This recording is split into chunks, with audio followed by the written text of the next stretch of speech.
طيب بسم الله الرحمن الرحيم والصلاة والسلام على أشرف المرسلين سيدنا محمد وعلى آله وصحبه أجمعين ومن اتبعهم بإحسان إلى يوم الدين وبعد أيها الإخوة والأخوات السلام عليكم ورحمة الله. Donc aujourd'hui c'est exceptionnel, donc je viens tout simplement pour remplacer le frère Mustafa Hafidahullah, donc qui est malade et qui vous passe le salam à tous et à toutes. Donc je ferai mon possible pour donc je ne connais pas son système de cours, c'est pour ça que c'est pour ne pas laisser les élèves dans le vent aujourd'hui sans cours ni quoi que ce soit. Donc Inch'Allah je vous donnerai la suite de Ghazwat al-Khandaq Inch'Allah. Et pour revenir seulement un tout petit peu en arrière, très simple, rappelez-vous donc vous êtes arrêté la dernière fois donc au hadith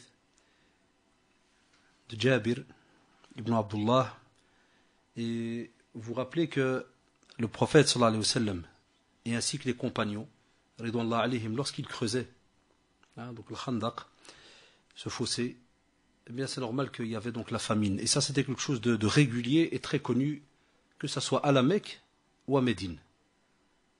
Donc ceux qui ont alhamdoulilah suivi le cours de Sira depuis le début, vous savez très très bien que les musulmans avaient alhamdoulilah cette faculté de patienter par rapport à la faim, que ce soit lors des embargos et ainsi de suite, sans compter toutes les périodes, subhanallah, qui étaient vraiment donc des périodes de forte chaleur en Arabie, comme vous pouvez le constater déjà aujourd'hui. Que penser en ce temps-là? Et à ce moment-là, donc, Jabir ibn Abdullah va être touché par ce qu'il va voir, et le plus de la part du prophète sallallahu alayhi wa sallam. Et à ce moment-là, donc, il va aller chez sa femme, donc il va demander en résumé de préparer un repas. Et lorsqu'elle va préparer ce repas, on va remarquer que c'est à peine s'il va suffire pour une ou deux personnes. C'est vraiment un petit repas. Et même comme ça, il va aller donc, il va appeler en secret le prophète sallallahu alayhi wa sallam pour lui dire que voilà, c'est tout ce que j'ai pu apporter, ya Rasulallah. Et même comme ça, le prophète sallallahu alayhi wa sallam va appeler tout le monde. Naturellement, Jabir et sa femme vont être étonnés de cela. Comment est-ce que le prophète sallallahu alayhi wa sallam va appeler, mashallah, tout le monde, alors qu'on a apporté, s'il fallait parler en termes d'aujourd'hui, un genre de petite tagine, une petite casserole, qui à peine, si jamais elle suffit pour deux personnes. Et on sait qu'il y avait plus ou moins 1000 personnes à ce moment-là qui étaient présentes. Parmi les miracles alors qu'Allah subhanahu wa ta'ala va donner au prophète Mohammed sallallahu alayhi wa sallam, c'est qu'il va commencer à partager et à donner au fur et à mesure. Et subhanallah, tout le monde va manger. Tout le monde, sans exception, va manger. Et ils vont même en donner à d'autres personnes. C'est-à-dire qu'il va même rester de la nourriture. Et on voit donc, subhanallah, que toute personne, si on est rattaché au verset très connu, وَمَن يَتَّقِ اللَّهَ يَجْعَلْ لَهُ مَخْرَجًا وَيَرْزُقْهُ مِنْ حَيْثُ لَا يَحْتَسِبُ. Celui qui craint Allah subhanahu wa ta'ala, mais comme il se doit, comme il faut, cette vraie crainte révérentielle vis-à-vis d'Allah subhanahu wa ta'ala, à ce moment-là, Allah subhanahu wa ta'ala lui donne sa parole qui lui trouve une issue. Et le risque, tous les bienfaits, les biens, tout ce qui peut t'aider à vivre sur cette terre, arriveront de là où des fois tu n'imagines même pas qu'ils arriveraient. Des fois tu t'y attends même pas. Donc comme ici, subhanallah, les compagnons sont dans une situation, c'est pour ça que je reviens un peu en arrière, pour que de nouveau, comme vous le savez, on essaye de se remettre dans un contexte qui est difficile pour nous aujourd'hui, d'essayer d'imaginer. Lakin s'il fallait fermer les yeux, imaginez ceux qui ont déjà été par exemple à Médine, à la Mecque, l'Umra et autres, imaginez-vous quand vous traversez cette plus ou moins 400 kilomètres, si je ne me trompe pas, plein de pierres noires, très grosses pierres, 50 et quelques degrés, chaleur, pas de moukaïef, donc pas d'air conditionné, rien du tout. T'as faim, l'eau, comme vous le savez, c'est des rations. C'est pas qu'on a des citernes et on donne de l'eau à tout le monde. Loin de là, tout est rationné. Un point, le prophète doit serrer son ventre pour essayer de faire en sorte que l'estomac pense qu'il y a quelque chose qui a à manger, alors qu'il n'y a rien, subhanallah. Et à ce moment-là, le prophète sallallahu alayhi wa sallam va leur montrer justement cette petite leçon pour leur dire, voilà, Allah subhanahu wa ta'ala est avec nous, continuez. Voilà, il fallait donc manger pour avoir de nouveau de la force, reprendre donc, Inch'Allah, les choses en main. Eh bien, ils vont donc à ce moment-là tous reprendre le travail. Et comme vous le savez, pendant cette période-là où ils vont creuser, ils vont tomber justement devant cette pierre très très grande, et où le prophète sallallahu alayhi wa sallam va donner les fameux 3 coups. Et le hadith, donc, qui se trouve dans le Bukhari et Muslim, et c'est là qu'il va avoir, sallallahu alayhi wa sallam, il va avoir 3 choses. On les résume, donc on parle souvent de mafatih, que ce soit le Yémen, Sham, Faris. Ce sont tous des endroits, donc on parle du Yémen, on parle de tout ce qui était le domaine perse, on parle de tout ce qui était le domaine de la Syrie et autres. Et comme vous le savez, plus tard, les compagnons, ridwanullah alayhim, vont voir cela de leurs propres yeux. Ça veut dire que des territoires vont s'ouvrir au fur et à mesure du temps.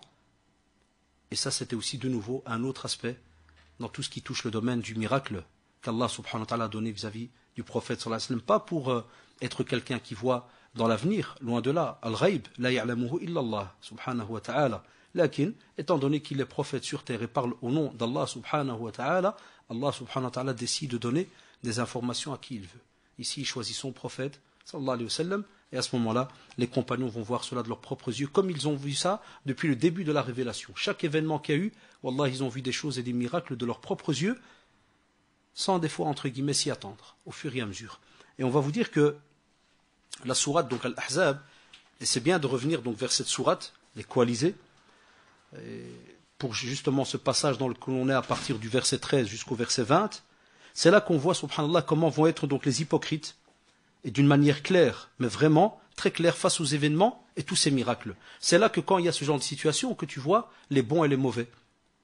En général, aujourd'hui, lorsqu'une personne est face à un problème, lorsqu'il doit faire face à un problème, une situation dans laquelle il est, que ce soit de pauvreté ou autre, on vous dit souvent que la personne tombe dans l'ignorance. Il commence directement à perdre confiance. En qui? En Allah subhanahu wa ta'ala. Automatiquement, alors tu perds confiance en toi, tu commences à écouter n'importe qui, n'importe comment. Satan, la'anahullah, alors à ce moment-là, c'est que tu es une proie facile pour lui, et t'attaque directement. Et on sait alors qu'à ce moment-là que on va avoir deux groupes qui vont apparaître d'office. Comme il est cité dans le Coran, on aura les mu'minoun d'office, et on aura le munafiqun. On aura les hypocrites et les croyants. Les croyants, c'est normal, c'est eux qui vont dire hada ma wa'adana Allahu wa rasuluhu wa sadaqa Allahu wa rasuluhu. Ça veut dire qu'ils vont vraiment répéter et dire que voilà ce que Allah subhanahu wa ta'ala et son messager nous ont promis. À l'inverse, وَإِذْ يَقُولُ الْمُنَافِقُونَ وَالَّذِينَ فِي قُلُوبِهِمْ مَرَضٌ مَا وَعَدَنَا اللَّهُ وَرَسُولُهُ إِلَّا غُرُورًا. C'est-à-dire que eux vont dire à l'inverse, que tout ce que Allah et son messager nous ont promis, en vérité ce ne sont que tromperies. C'est des fausses promesses. Il n'y a rien de tout cela. Pourquoi? Bien parce qu'ils sont à peine au début, ils sont à peine en train de creuser et ainsi de suite. Et comme vous le savez, le système de l'hypocrite c'est quoi? C'est qu'à chaque fois, puisque c'est quelqu'un qui ne veut pas admettre, donc imaginez-vous, c'est à chaque fois qu'il voit un miracle qui est là pour lui faire comprendre que stop, voilà la vérité de nouveau. Qu'est-ce qu'il te fait ouah? Il te trouve encore une excuse. Alors de nouveau il passe à un autre point. Non mais kada kada, dès que tu lui apportes de nouveau une preuve, alors il discute. Et il y a comme ça des fois des personnes qui, lorsqu'ils ne veulent pas pratiquer, lorsqu'ils ne veulent pas mettre en pratique une chose, qu'est-ce qu'ils font? Ils commencent à chaque fois à discuter. Tu dis ça c'est haram, on discute. Oui, mais je crois que, toujours.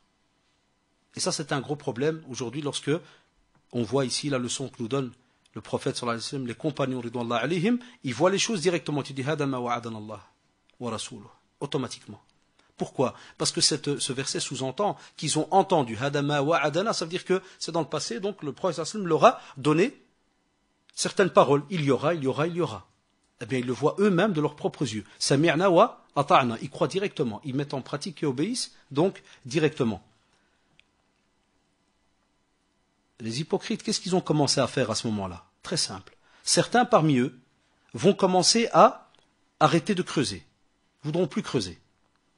Imaginez-vous, là, la chaleur, ceci, cela, puis la peur, puis on se dit des fois, vous savez, Satan, quand il y a des batailles comme celle-ci, Satan, Allah, joue avec un facteur très simple, c'est lequel? C'est les chiffres.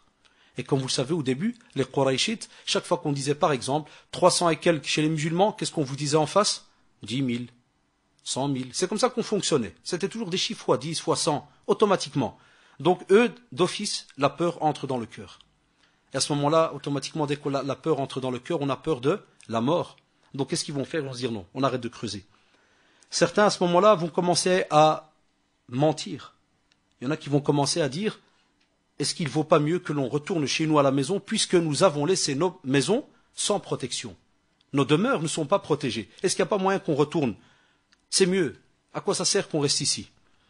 Certains vont aussi demander aux gens de Médine de retourner chez eux. Parce qu'ils savent que l'Ansar, les gens de Médine, sont très très importants pour le prophète sallallahu alayhi wa sallam.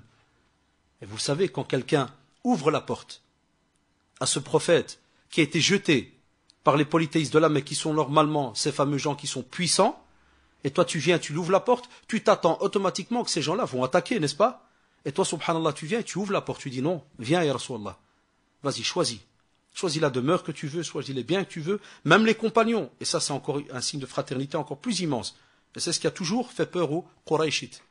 C'est qu'ils ont vu que c'était des gens, subhanallah, qui automatiquement veulent accueillir le prophète sallam et vont partager tout avec lui. Alors imaginez-vous, quelle force est-ce que ça donne à cette communauté, même si elle est petite. Elle fait peur, ce qui est tout à fait normal. Et à ce moment-là, certains vont prendre alors la fuite.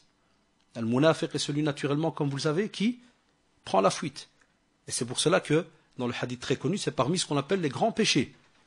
Parmi les grands péchés, on ne peut pas donner le dos à l'ennemi. Si jamais on attaque les musulmans, on ne peut pas donner le dos et harab. Et c'est pour ça que Allah fait les traite de munafiqin, parce que le jour du jugement dernier, c'est catastrophique. Et à ce moment-là, il y en a qui vont fuir. Et d'autres, tu vas voir dans leur regard la peur. Ça veut dire qu'ils sont là comme figés, comme on le voit dans certains versets dans Surat Al-Ahzab, ils sont là comme figés, mais tu vois que leur regard, c'est un regard de peur. À la seconde, ils voient des fois tout défiler devant eux, parce qu'ils vont imaginer la mort, ceci, cela. Donc, il y a deux groupes. En résumé, donc comme on l'a dit, il y a les croyants qui vont rester fermes avec le prophète sallallahu alayhi wa sallam, et puis vont apparaître donc les hypocrites. Donc on voit que ce qui va se passer au même moment, c'est que les musulmans, la nourriture de nouveau, va diminuer, ils subissent aussi le froid, et on voit aussi que le fossé, walhamdulillah, même comme ça, ils vont continuer à travailler, jusqu'à ce qu'ils vont terminer donc de creuser tout ce fossé autour d'eux. Et à ce moment-là, le prophète sallallahu alayhi wa sallam, qu'est-ce qu'il va faire dans les textes, on vous dit qu'il va regrouper les femmes, il va regrouper les enfants, il va regrouper aussi ceux qui ont une excuse valable. Parce que comme vous le savez, c'était une habitude, des fois chez certains. Parce qu'ils étaient hypocrites d'office, ou bien revenez à Surat Tawbah, vous vous rappelez de ces fameux-là qui ont commencé à prétexter pour ne pas aller donc justement à la bataille, jusqu'à ce qu'après le pardon est venu et été révélé, pardon d'Allah subhanahu wa ta'ala est révélé dans le Coran, eh bien, vous allez voir, il y a des gens qui ont des excuses. Mais, alhamdoulilah, ici, on parle spécialement de ceux qui ont des excuses, alhamdoulilah, valables, donc on n'est plus avec des personnes qui vont prétexter, mentir ou quoi que ce soit. Ceux-là spécialement qu'on vient de citer, eh bien, le prophète sallallahu alayhi wa sallam, c'est parce que c'est des gens qui ont vraiment des excuses valables et ils vont aller, ce qu'on appelle donc al-hisn, c'est-à-dire un genre de citadelle, un genre de petite citadelle, une mini-forteresse, un genre de petite habitation bien regroupée où ils vont donc aller s'installer pour être là en sécurité. Il y a des divergences dans les textes, parce que comme vous le savez, la sira est rapportée, ça le frère Mustapha vous l'a dit sûrement dans le Muqaddima, dans l'introduction. Il y a des fois des textes qui sont sûrs, des fois des textes qui ne sont pas sûrs, mais qui sont renforcés par d'autres textes qui ressemblent, et c'est pour ça qu'on a alors compilé cette vie du prophète, biographie du prophète au fur et à mesure. Et c'est pour ça qu'il y en a qui parlent de citadelle de Bani Haritha ou bien de Hassan ibn Thabit. Parce qu'on a deux versions. Il y en a où on ne cite pas, et il y en a une autre où on cite soit l'un, soit l'autre. Mais ça, alhamdoulilah, ce sont, et sûrement c'est ce que vous faites avec le frère, donc des petits détails en plus. Mais le principal, c'est pour vous montrer aussi l'importance qu'accordait le prophète sallallahu alayhi wa sallam par rapport au fait de ne pas négliger dans la communauté ceux qui étaient faibles, c'est-à-dire ceux qui ne pourraient pas aller combattre. Là, je voudrais faire une parenthèse. Étant donné que le cours, alhamdoulilah, il y a les hommes et les femmes, sachez que lorsqu'on parle de femmes, ici, qui n'ont pas pu aller combattre, on peut être fier de dire que c'était, alhamdoulilah, des femmes qui étaient capables de combattre. Avec les frères aujourd'hui, les garçons, quand ils entendent ça, ils disent, ouais, comme d'habitude, les femmes sont faibles, on les a mis derrière. Alors, une femme, au temps du prophète, sallallahu alayhi wa sallam, je sais qu'il n'y a pas de hadith qui le prouve, on n'a pas de calcul, mais avec ce qu'on entend, c'est peut-être 50 hommes d'aujourd'hui, ou 100, sans exagérer. Donc, que Satan se joue de toi, tu entends que le prophète m'a mis les femmes à côté, les enfants et autres, on se dit comme d'habitude, la femme qui... Non, il y avait des femmes qui venaient, qui demandaient d'aller faire le djihad, fils Abillah, il n'y a aucun problème. Elles étaient prêtes à partir, kada et tout. Pourquoi? Parce que on est attaqué. C'est la moindre des choses. Donc ne croyez pas que c'était des femmes qui étaient faibles. Hashalillah. Toujours les premières à être près du prophète si jamais il fallait faire donc quelque chose ou partir ou quoi que ce soit. Si on va parler du plan de l'attaque, entre guillemets, ou bien comment se situaient les Arabes, les Mouchriquins et ainsi de suite, et par exemple les musulmans et autres, vous allez remarquer qu'il y a donc une montagne qui s'appelle Sal'in. Cette montagne donc Sal'in, elle va se retrouver derrière eux, c'est-à-dire derrière les musulmans. Il y a la forteresse, imaginez-vous, donc il y a ce fossé qui est creusé autour, et eux ils vont se placer donc derrière la montagne, donc la montagne va être derrière eux, Afwan, eux ils vont se placer donc devant la montagne, et puis il y a le fossé, et puis vous avez les mouchriquins qui sont donc autour. Et le prophète sallallahu alayhi wa sallam va remarquer comment était donc l'état des musulmans et va aussi remarquer comment était l'état de l'ennemi en face. Parce que comme vous le savez, les musulmans avaient très peu de moyens. Ça vous allez remarquer, Inch'Allah, au fur et à mesure des cours, que chaque fois qu'on parlait de Ghazawat, Wallahi, ce que les musulmans ils avaient, c'était très très peu.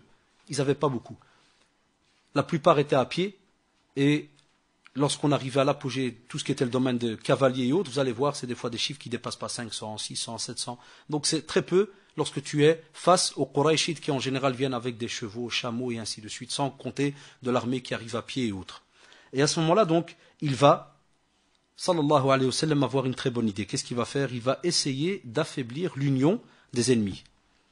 Ça, c'est aussi une tactique très très belle. En général, lorsque tu sais qu'en face, tu as l'impression qu'ils sont liés, qu'ils sont soudés, qu'est-ce que tu fais alors à ce moment-là?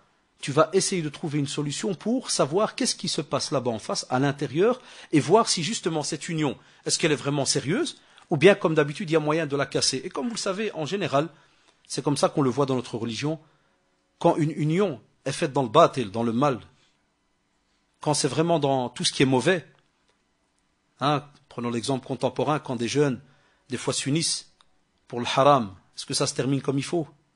Un jour ou l'autre, un d'entre eux, il se fait attraper, puis il balance l'autre, puis il fait ceci, puis il fait cela. Subhanallah, c'est une sunna d'Allah subhanahu wa ta'ala sur terre. D'ailleurs, ceux qui s'unissent pour le batil, pour le haram, pour tout ce qui est mauvais, en général, wallah, il s'en tient pas. Et à ce moment-là, il va demander l'avis des dignitaires parmi l'Ansar. Et il va aller donc vers Sa'd ibn Mu'ad et aussi Sa'd ibn Ubada. Donc c'était deux grands dignitaires, Sa'd ibn Mu'ad et Sa'd ibn Ubada. Donc c'est les deux Sa'd en général quand on parle d'eux. Et il va donc les prendre pour demander leur avis. Et comme vous le savez, lorsqu'on demande l'avis des dignitaires, c'est parce que regardez quel respect. Regardez quel respect et quelle leçon on peut en tirer. C'est que, toujours, lorsqu'on a un groupe, on a un amir, on a un responsable. Regardez comment est-ce qu'il le respecte. Regardez le respect de l'amir. Il n'a pas appelé tous les ansar. Des fois, il le faisait, sallallahu alayhi wa sallam.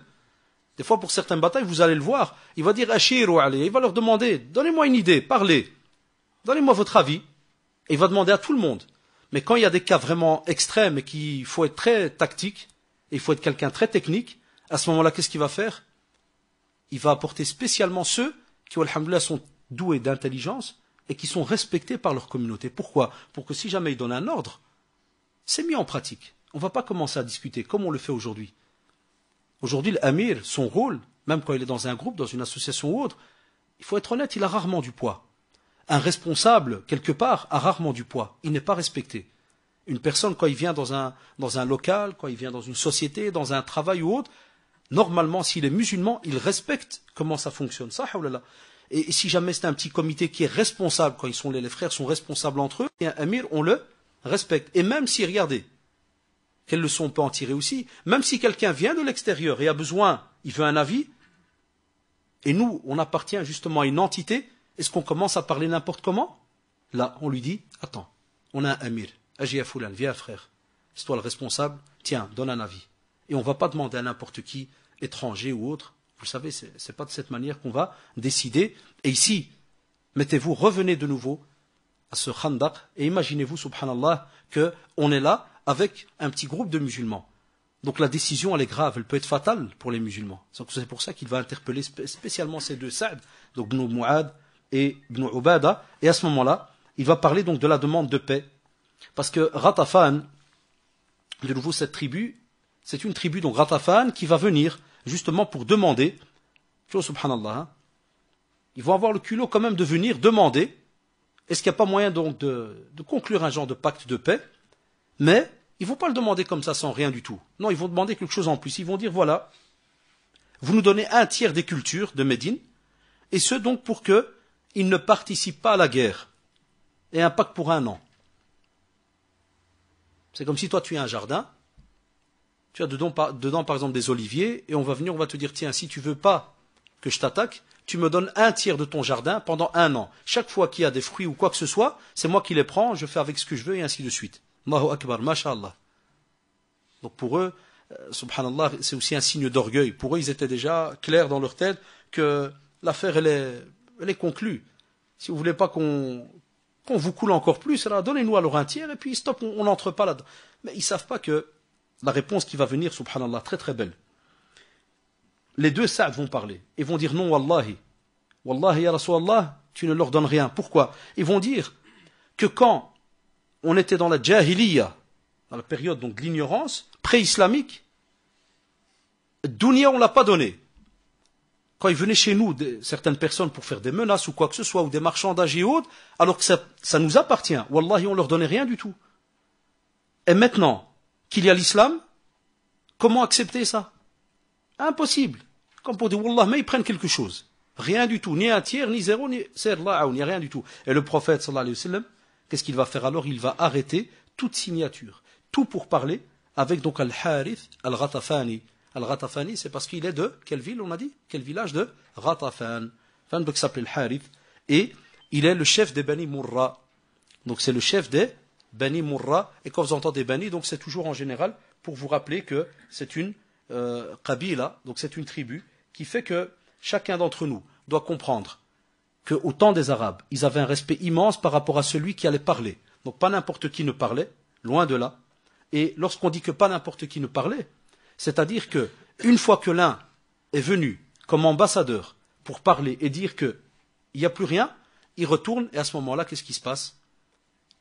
Et imaginez-vous de nouveau, revenez dans le contexte. Voilà que le prophète sallallahu alayhi wa sallam et les deux Sa'd radiyallahu anhum vont alors de nouveau comprendre que ce groupe qui va partir de Ghatafan, eh bien, de nouveau, qu'est-ce qu'il va faire? Soit il va repartir dans son village, il va repartir, soit il peut, c'est un allié potentiel. Il y a moyen que de nouveau il s'allie avec qui? Avec de nouveau donc les Qurayshites à ce moment-là. De l'autre côté, on a un gros problème de nouveau. On a donc les fameuses tribus de Bani Nadir. Et Bani Nadir vont essayer de faire un genre de petit coup très facile à leurs yeux, très simple à leurs yeux. Mais vous allez voir comment est-ce que ça va se retourner contre eux. Ils vont donc aller chez leurs frères de Bani Quraïda. Ça, c'est les fameux noms très connus. Bani Nadir, Bani Quraïda, Bani Qaynuqa, tous ces fameuses tribus juives très connues. Ces noms reviennent souvent dans la Sira. Et à ce moment-là, ils vont aller chez eux. Pourquoi? Eh bien, de nouveau, parce qu'ils savaient que les Bani Quraïda, eh bien, il y avait un pacte de paix avec qui? Ah voilà, avec le prophète sallallahu alayhi wa sallam. Donc regardez, subhanallah, dès qu'il y a la guerre, billah, comment est-ce que tout le monde commence alors à avoir d'abord sa peau en premier. Même si, billah, il doit nier sa mère et son père. Et ça, c'était quelque chose de très grave parce que, au temps du prophète sallallahu alayhi wa sallam, lorsqu'on donnait une parole, c'était quelque chose de très très important. C'est rare que quelqu'un cassait une parole. Les Arabes étaient connus de ce côté-là. Lorsqu'ils donnaient une parole, c'était quelque chose qui était normalement indiscutable. On ne pouvait pas venir la casser comme ça du jour au lendemain, comme si de rien n'était. Pas comme il se passe aujourd'hui. Aujourd'hui, comme vous le savez, la parole, est-ce qu'elle a un prix? Il faut être honnête, aujourd'hui la parole n'a quasi pas de prix. Quelqu'un, wal'iyadu billah, peut te donner une parole, te dire demain je suis là à 8 heures, et demain il vient à quelle heure? Soit à 9 heures, soit il ne vient même pas. Et il t'appelle même pas, il s'excuse même pas. Donc imaginez-vous ici 100 ans de guerre. Donc à ce moment-là, qu'est-ce qui va se passer? Ils vont leur dire voilà. Si jamais, et vous le savez, ils se battent donc il y a cette bataille entre les musulmans et les Qurayshites. Si jamais les Qurayshites vont gagner, et ouais, n'oubliez pas que vous avez un pacte avec les musulmans. Donc ça veut dire que vous êtes alors comme des ennemis. Il se peut que vous ayez des problèmes. Donc ils vont essayer de les allumer au fur et à mesure. Est-ce qu'il y a moyen d'eux? Est-ce que vous ne pouvez pas revoir votre position, situation, et ainsi de suite? Et ils vont quand même envoyer donc un émissaire qui s'appelle donc Huyay ibn Akhtab.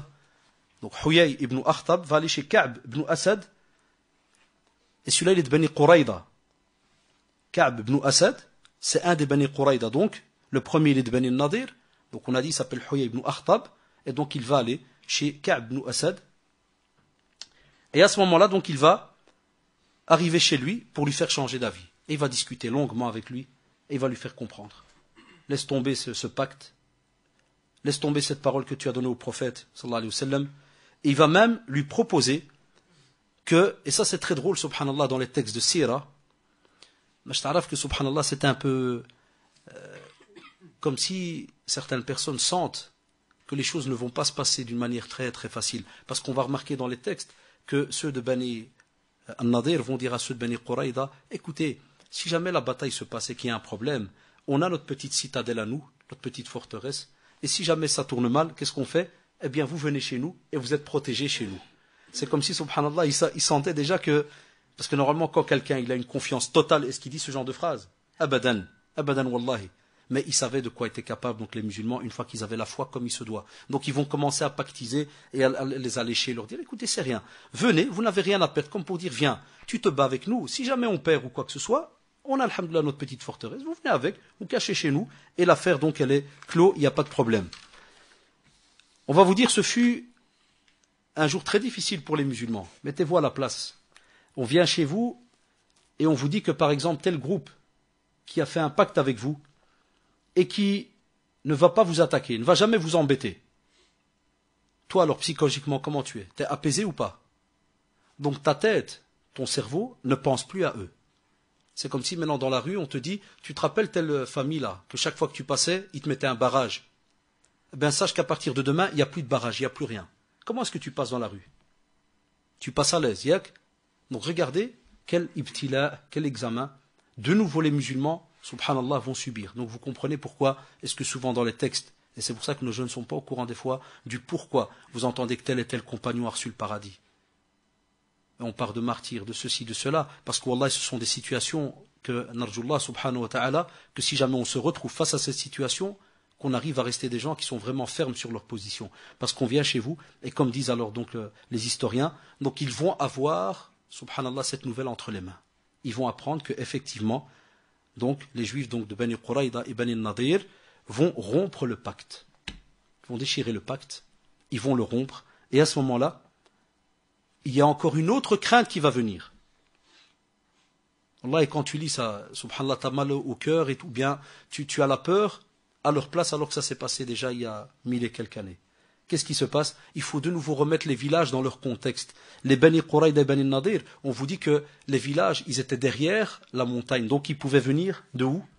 Ils pouvaient, subhanallah, attaquer les musulmans de derrière. Donc c'est encore une crainte en plus qui va donc arriver. Et le prophète, sallallahu alayhi wa sallam, il va avoir Az-Zubayr, radiallahu anhu. Donc Zubayr, radiallahu anhu, va être au courant de toute cette histoire. Il va entendre tout ça. Et va venir chez le prophète, sallallahu alayhi wa sallam, pour lui annoncer cette nouvelle. Il va dire, ya Rasulallah, voilà, tout ce que je viens de raconter, hein, vous avez entendu, tout ce que je viens de raconter. Il va lui dire, voilà, les Bani Nadir, Bani Quraïda se sont associés, le pacte a été rompu, et voilà. Donc ils vont s'associer aux polythéistes, et voilà ce qui va se passer, et ainsi de suite. Et le prophète, sallallahu alayhi wa sallam, il va être content, même comme ça il va être content. Parce qu'on le voit dans le hadith de Bukhari et Muslim, qu'il va parler justement que chaque envoyé, il a un compagnon. Lorsqu'on parle de Hawariyin, hein, au temps de Isa alayhi salam et ainsi de suite, ici le prophète sallallahu alayhi wa sallam, on va voir avec l'amour et avec la place immense qu'il va donner à Zubayr, radiallahu anhu. Et il va donc le choisir comme son compagnon à lui.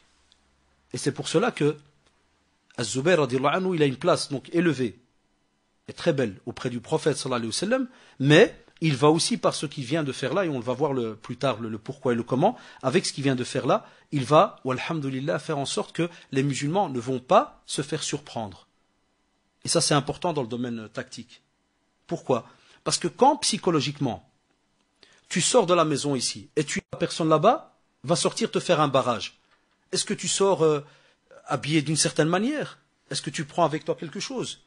Tu pars normalement, tu sors normalement, psychologiquement, même tes réflexes, on va dire, ils sont normaux, à l'aise. Tu t'attends pas que telle personne va te bloquer.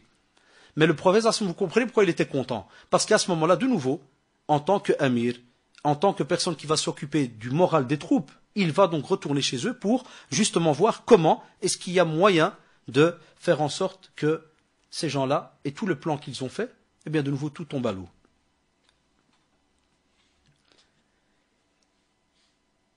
Zubayr radiallahu anhu, comment il a eu vent de cela?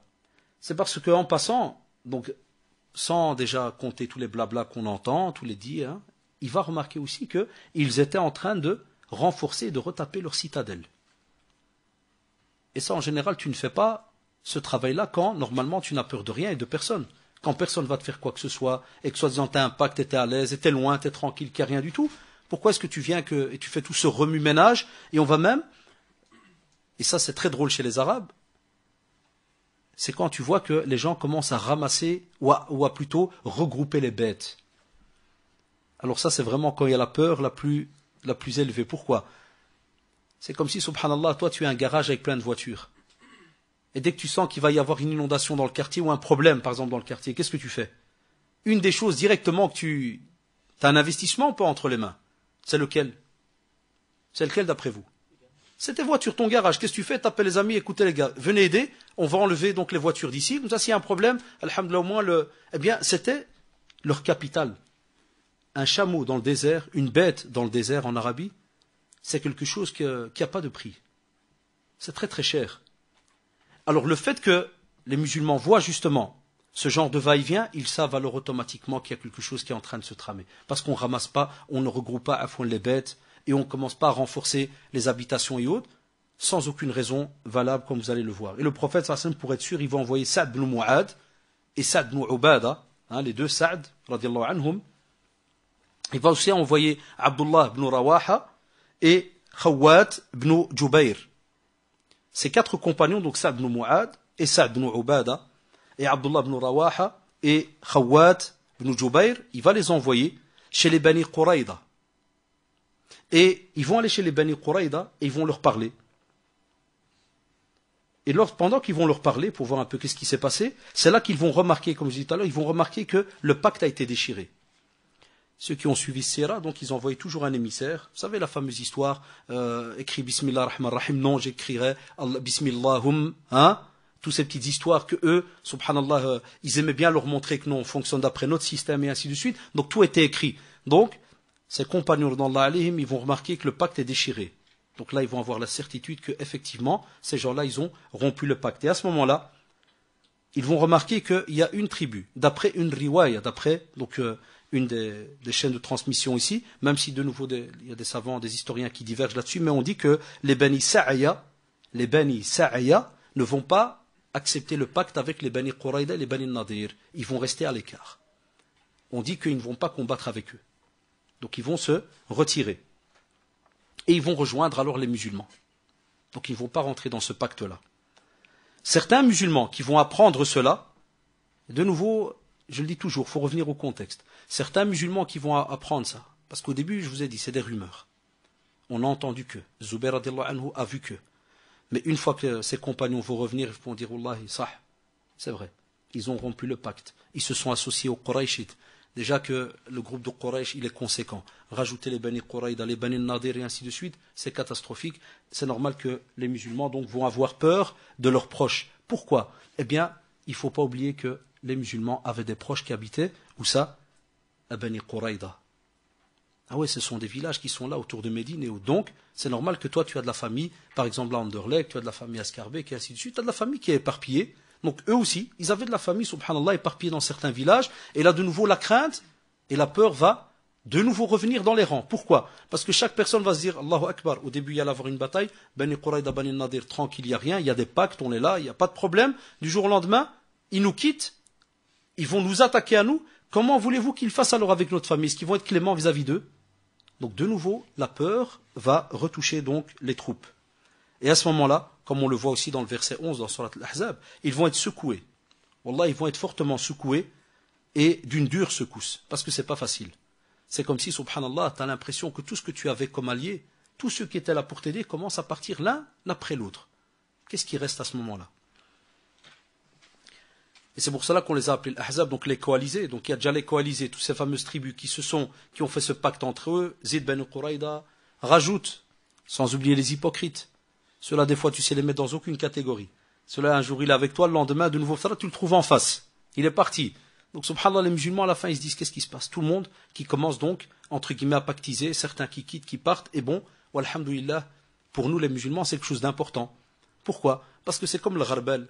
Tu vois, avec le genre de petite caisse, là, où il y a un petit filet, là, j'ai oublié le nom en français, avec le gharbel, là, comment on dit, comme les tamisoirs, plutôt. C'est ça, un tamis, c'est ça qu'on dit, c'est ça?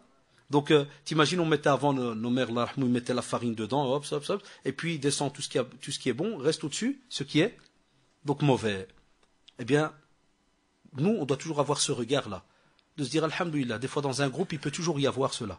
Ceux qui tiennent, il y a les faibles, mais ceux qu'on a le plus peur, c'est les hypocrites. Pourquoi? Parce que c'est des doubles visages. C'est les fameux doubles faces. Tu sais même pas, subhanallah, s'il est là ou là. Mais, alhamdoulilah, là où tu es content, c'est lorsque, dès qu'il y a le ma'qoul, dès qu'il y a vraiment le sérieux, il montre son visage et il te montre au moins. C'est ce qui fait plaisir. Donc d'un côté, il faut le voir positif. Parce qu'au moins, tu es sûr à ce moment-là. Voilà combien il reste. 300 ou la 500 ou la 1000. Et au moins, toi, je sais maintenant de quel côté, donc, tu es. Mais même comme ça, toutes les traditions rapportent qu'ils vont donc rester, alhamdoulilah, très très fermes. Ils vont même, par ordre du prophète, sallallahu alayhi wa sallam, pour montrer justement à tous ces coalisés que les musulmans sont encore, alhamdoulilah, présents et très forts, qu'est-ce qu'ils vont faire? Ils vont, par ordre du prophète sallallahu alayhi wa sallam, se partager, il va y avoir deux groupes. Salam ibn Aslam al-Awsi va être l'émir de tout un groupe de 200 cavaliers. Et Zayd ibn Haritha, il va être émir d'un groupe donc de 300 cavaliers. On a dit Salam ibn Aslam al-Awsi et Zayd ibn Haritha, le premier émir de 200 cavaliers, le deuxième émir de 300 cavaliers. Et qu'est-ce qu'ils vont faire? Ils vont parcourir Médine. Ils vont parcourir donc ils vont parcourir donc Médine en faisant le takbir. Pourquoi? Parce qu'on vous dit qu'ils ont fait cela exprès pour montrer justement aux Bani Quraïda que sachez que nos familles sont dans votre ville, mais nous, on n'est pas morts, on est encore là. Et on est encore fort, alhamdoulilah. Et donc ils vont passer dans les ruelles et autres, et en criant, en faisant le takbir, Allahu Akbar, pour que eux sachent et se disent, tiens, ceux-là ils sont encore, alhamdoulilah, présents. Ils n'ont pas lâché prise. C'est pas qu'il n'y a plus de signe de vie, et à ce moment-là on peut faire ce qu'on veut de la famille, de ceux qui sont en face, qu'on considère justement nos ennemis, étant donné qu'eux, en tant que polythéistes, leur but c'était d'éradiquer l'islam et toute personne qui était rattachée donc à l'islam à ce moment-là. Et ils vont aussi leur faire comprendre qu'ils n'ont pas à toucher les personnes qui sont justement dans certaines citadelles, certaines petites forteresses. Vous savez, c'était, lorsqu'on parle de citadelles, c'est pas imaginer aujourd'hui des grands châteaux et ainsi de suite. C'était vraiment très, très petit, mais on savait que dès que la personne était là, il était en général donc protégé. Une fois qu'ils vont faire cela, on arrive donc justement alors à ce moment-là à ces fameux coalisés qui vont arriver à Médine. Donc les coalisés arrivent. Ils vont avoir un premier étonnement. Lequel d'après vous? Voilà, impeccable. Ils arrivent, qu'est-ce qu'ils trouvent? Ils trouvent un fossé. Déjà, ça va les étonner. Et le frère Mustapha, donc comme on m'a dit, il vous a donné donc justement les tailles par rapport au fossé et autres. Donc c'est déjà un travail, machallah, immense d'arriver à faire cela. Alors les Qurayshites, ils vont essayer de passer ce fossé pour entrer. Et alhamdoulilah, qu'est-ce qui va se passer? Donc les musulmans, et c'était une des tactiques qui existait avant dans beaucoup de communautés, on parle toujours de romat, ceux qui vont toujours être en première ligne, et alhamdoulilah, c'est ceux qui en général liquident le plus de monde sans se casser la tête. C'est avec les flèches. Qu'est-ce qu'ils font? Ils sont là, préparent les flèches, puis ils tirent, le temps que il fait un pas, boum, il descend, de nouveau on reprépare les flèches, on tire à l'aise, puis après, en général, il y a les assauts et ainsi de suite. Mais qu'est-ce qu'ils vont faire? Ils vont, subhanallah, bloquer toutes les attaques qu'il va y avoir. Chaque fois qu'ils vont vouloir attaquer et passer donc justement ce fossé, alhamdoulilah, ceux qui étaient là, donc les archers, vont à chaque fois tirer et faire partir donc et faire reculer cette armée qui attaque à un point où les traditions rapportent, parmi les plus authentiques, ça part de minimum 24 jours. On va vous dire qu'il va y avoir, subhanallah, il va y avoir toutes ces attaques pendant plus de 24 jours. Et ça part dans d'autres riwayats jusqu'à 30 jours. Mais la plupart parlent de 24.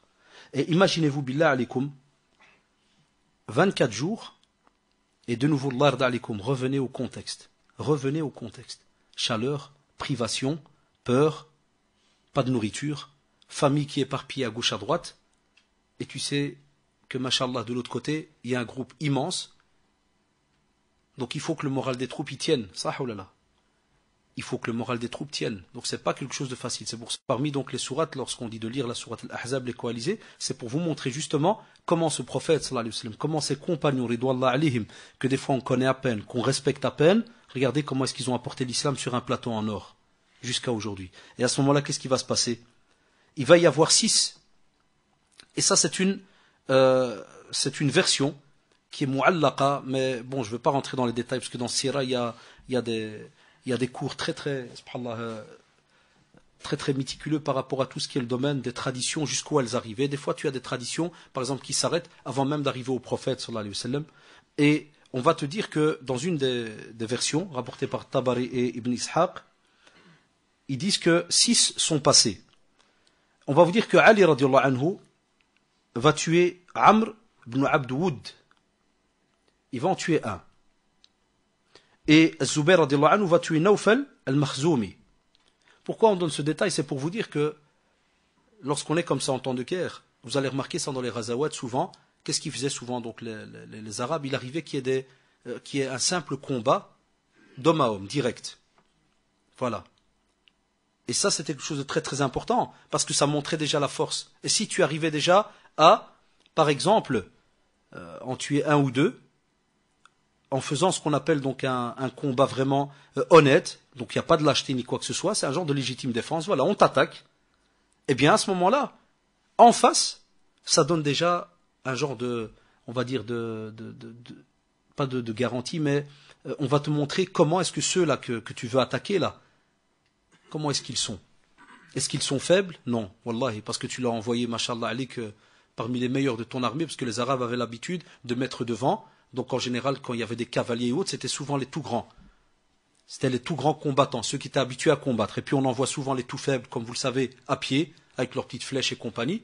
Là, qui en général, si jamais, parmi les grands qui étaient connus, ils arrivaient, ils se faisaient tuer, comme on va voir même dans d'autres batailles, que ce soit à Badr et ainsi de suite, eh bien en général, ça donnait de la confiance automatiquement aux musulmans, et en face, ça les faisait réfléchir.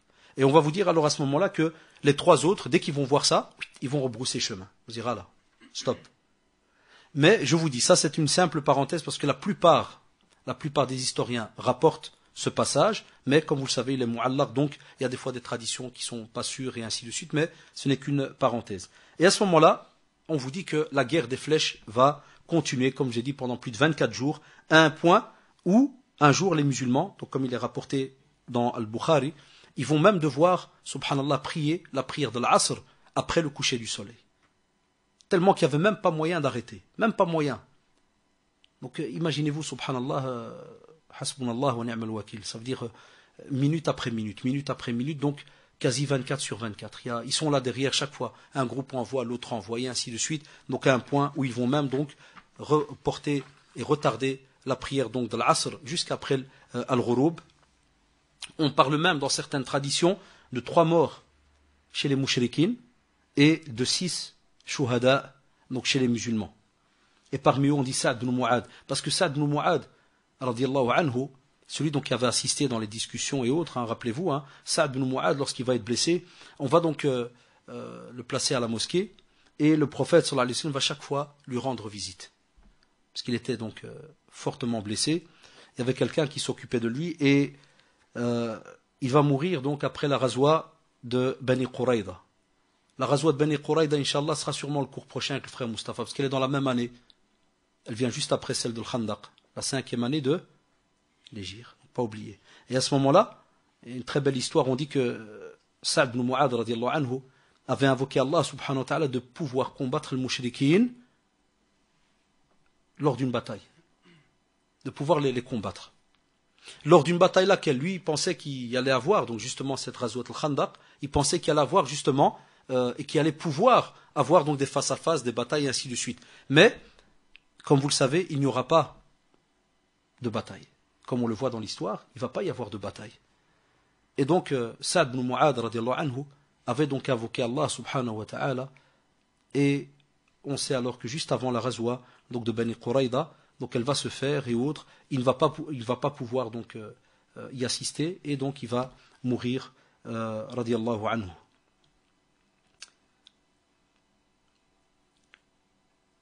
Il y a un nom qui va apparaître, c'est Nu'aym ibn Mas'ud.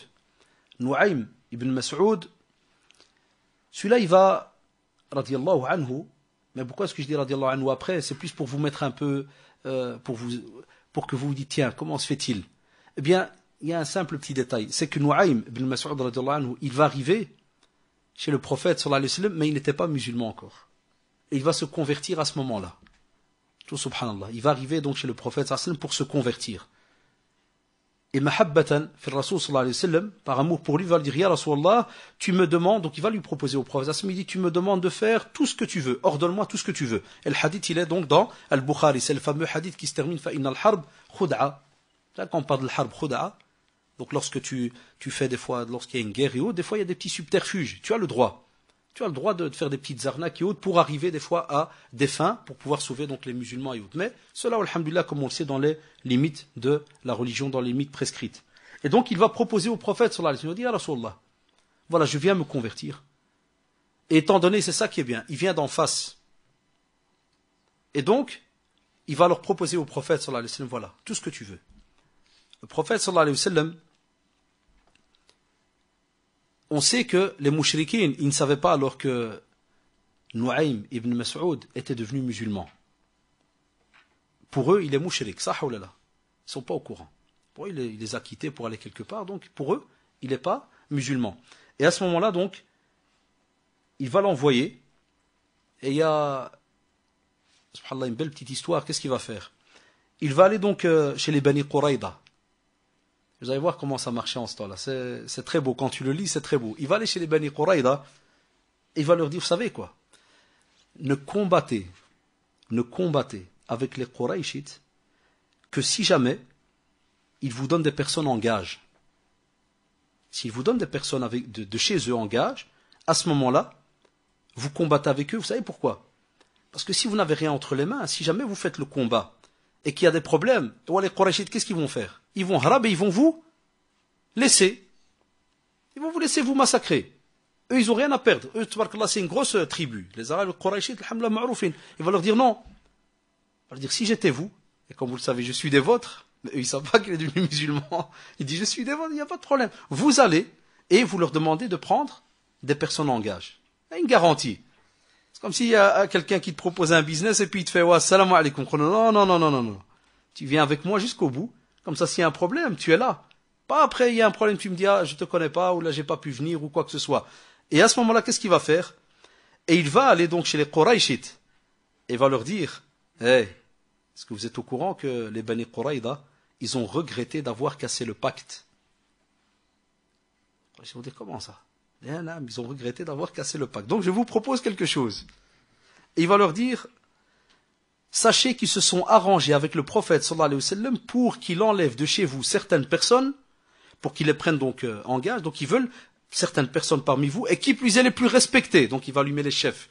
Parce que si tu allumes un bête soldat, regardez comme ça, non, il va allumer les chefs. Il va dire, voyez-vous les chefs là? Eh bien, les Bani Quraïda, ils ont fait un pacte avec le prophète sallallahu alayhi wa sallam. Et pour prouver le regret immense qu'ils ont de cette lâcheté incroyable, eh bien, ils vous demandent absolument de leur donner des hommes, parmi les plus respectés chez vous, et à ce moment-là, que ça soit de chez vous, bien de Ratafan, n'oubliez pas que la tribu de Ratafan, c'était rattaché à eux, et vont leur dire à ce moment-là, ils vont les donner au prophète sallallahu alayhi wa sallam pour être tués.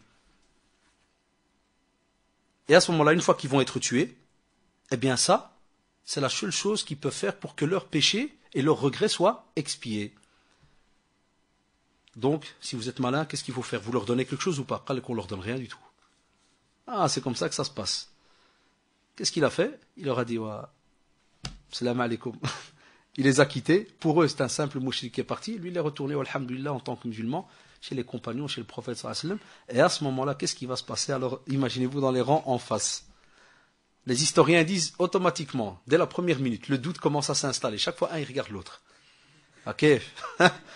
Alors t'imagines, le gars de Bani Quraïda, il vient, l'arabe il le regarde comme ça, il fait chemin, tu viens, alors l'autre t'imagines, parce qu'il est même pas au courant, il s'amène. Ah voilà, on est prêt, on veut y aller, hein, on est prêt. Vous les prendre un de nous. Voilà. Ils vont commencer alors à ce moment-là à chacun accuser l'autre.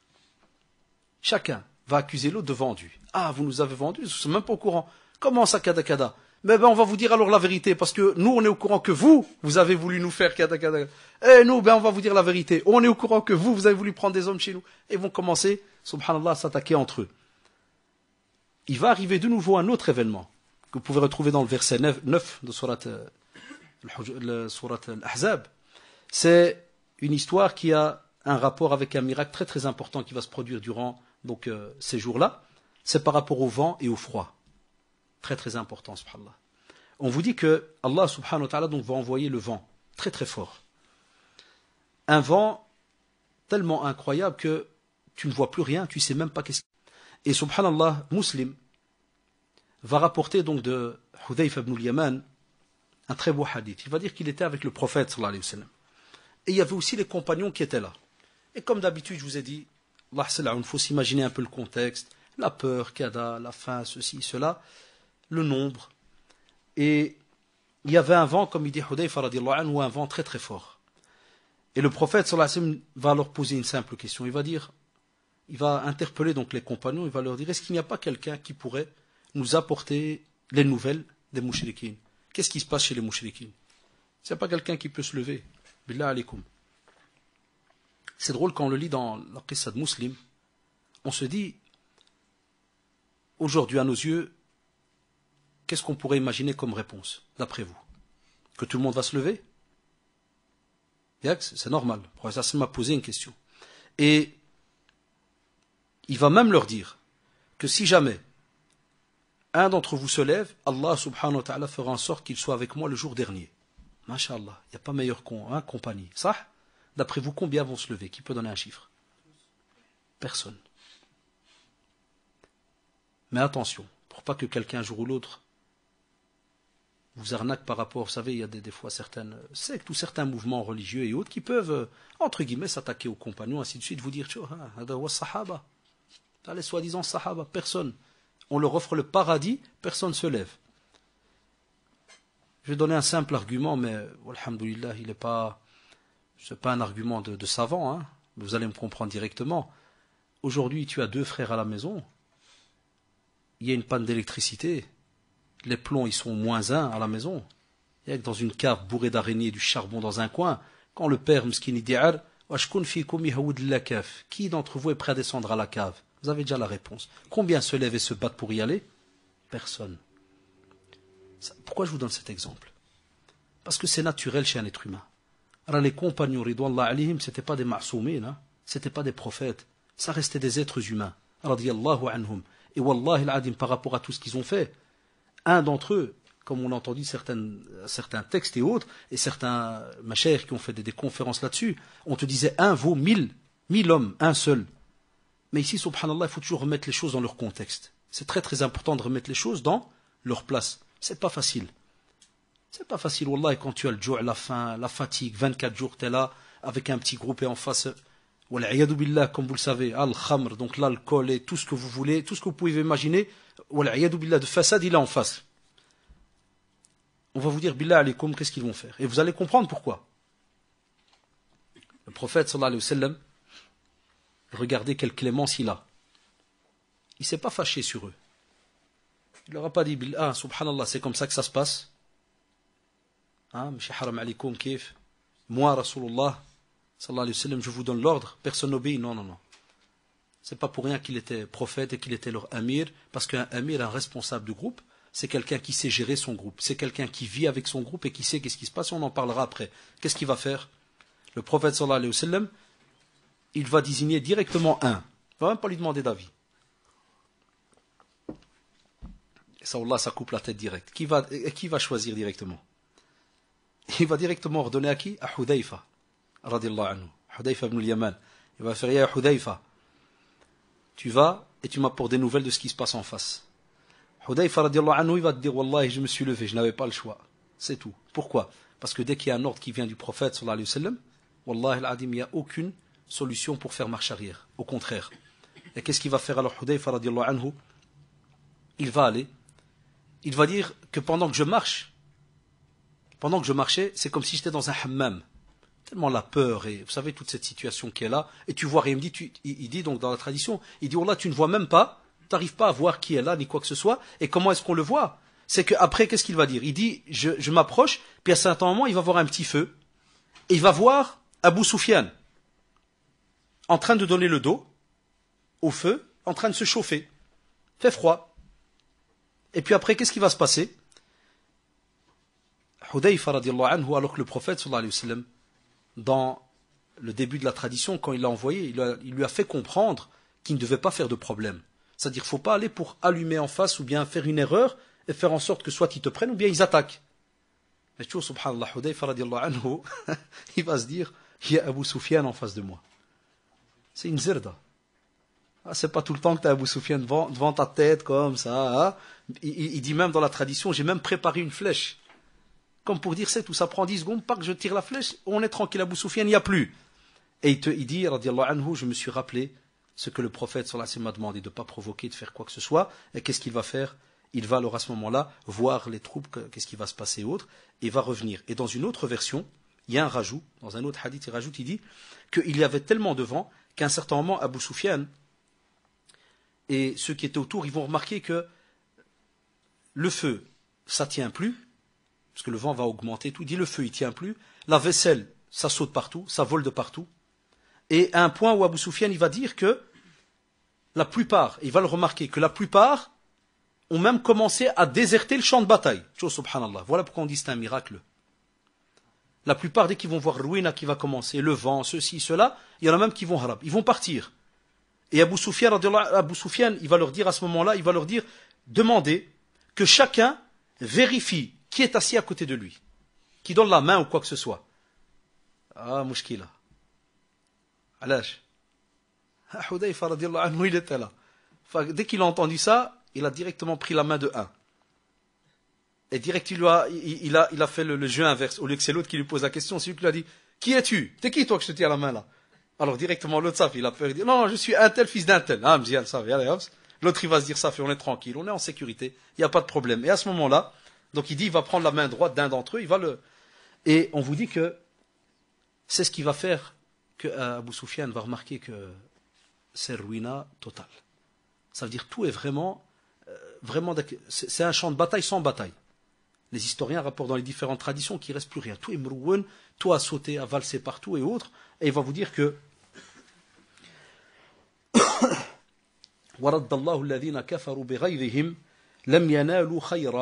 c'est-à-dire qu'Allah subhanahu wa ta'ala, qu'est-ce qu'il va faire? Il va renvoyer ce groupe avec quoi? Avec leur rage. Il va les envoyer et sans qu'ils n'aient obtenu, mais alors là, aucun bien.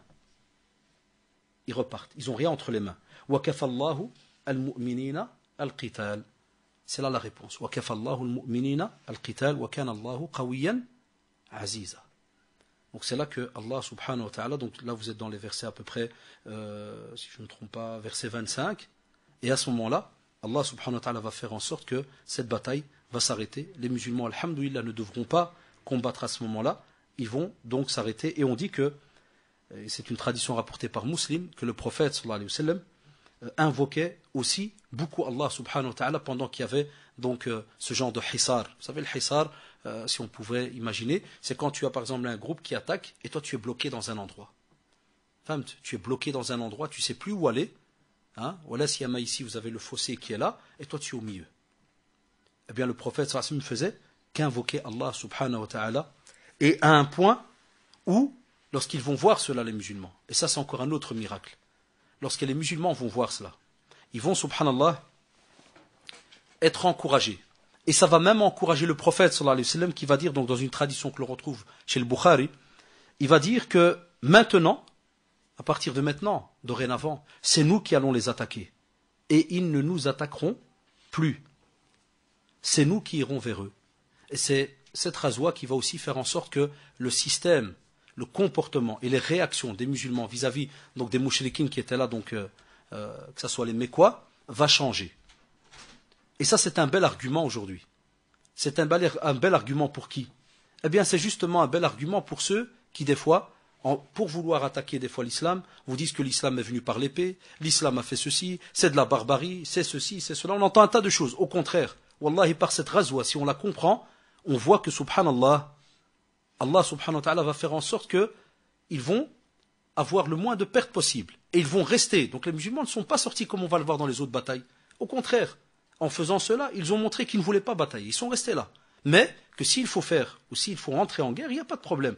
Là, il y avait toujours ce qu'on appelle ce genre de légitime défense. Je ne te demande rien.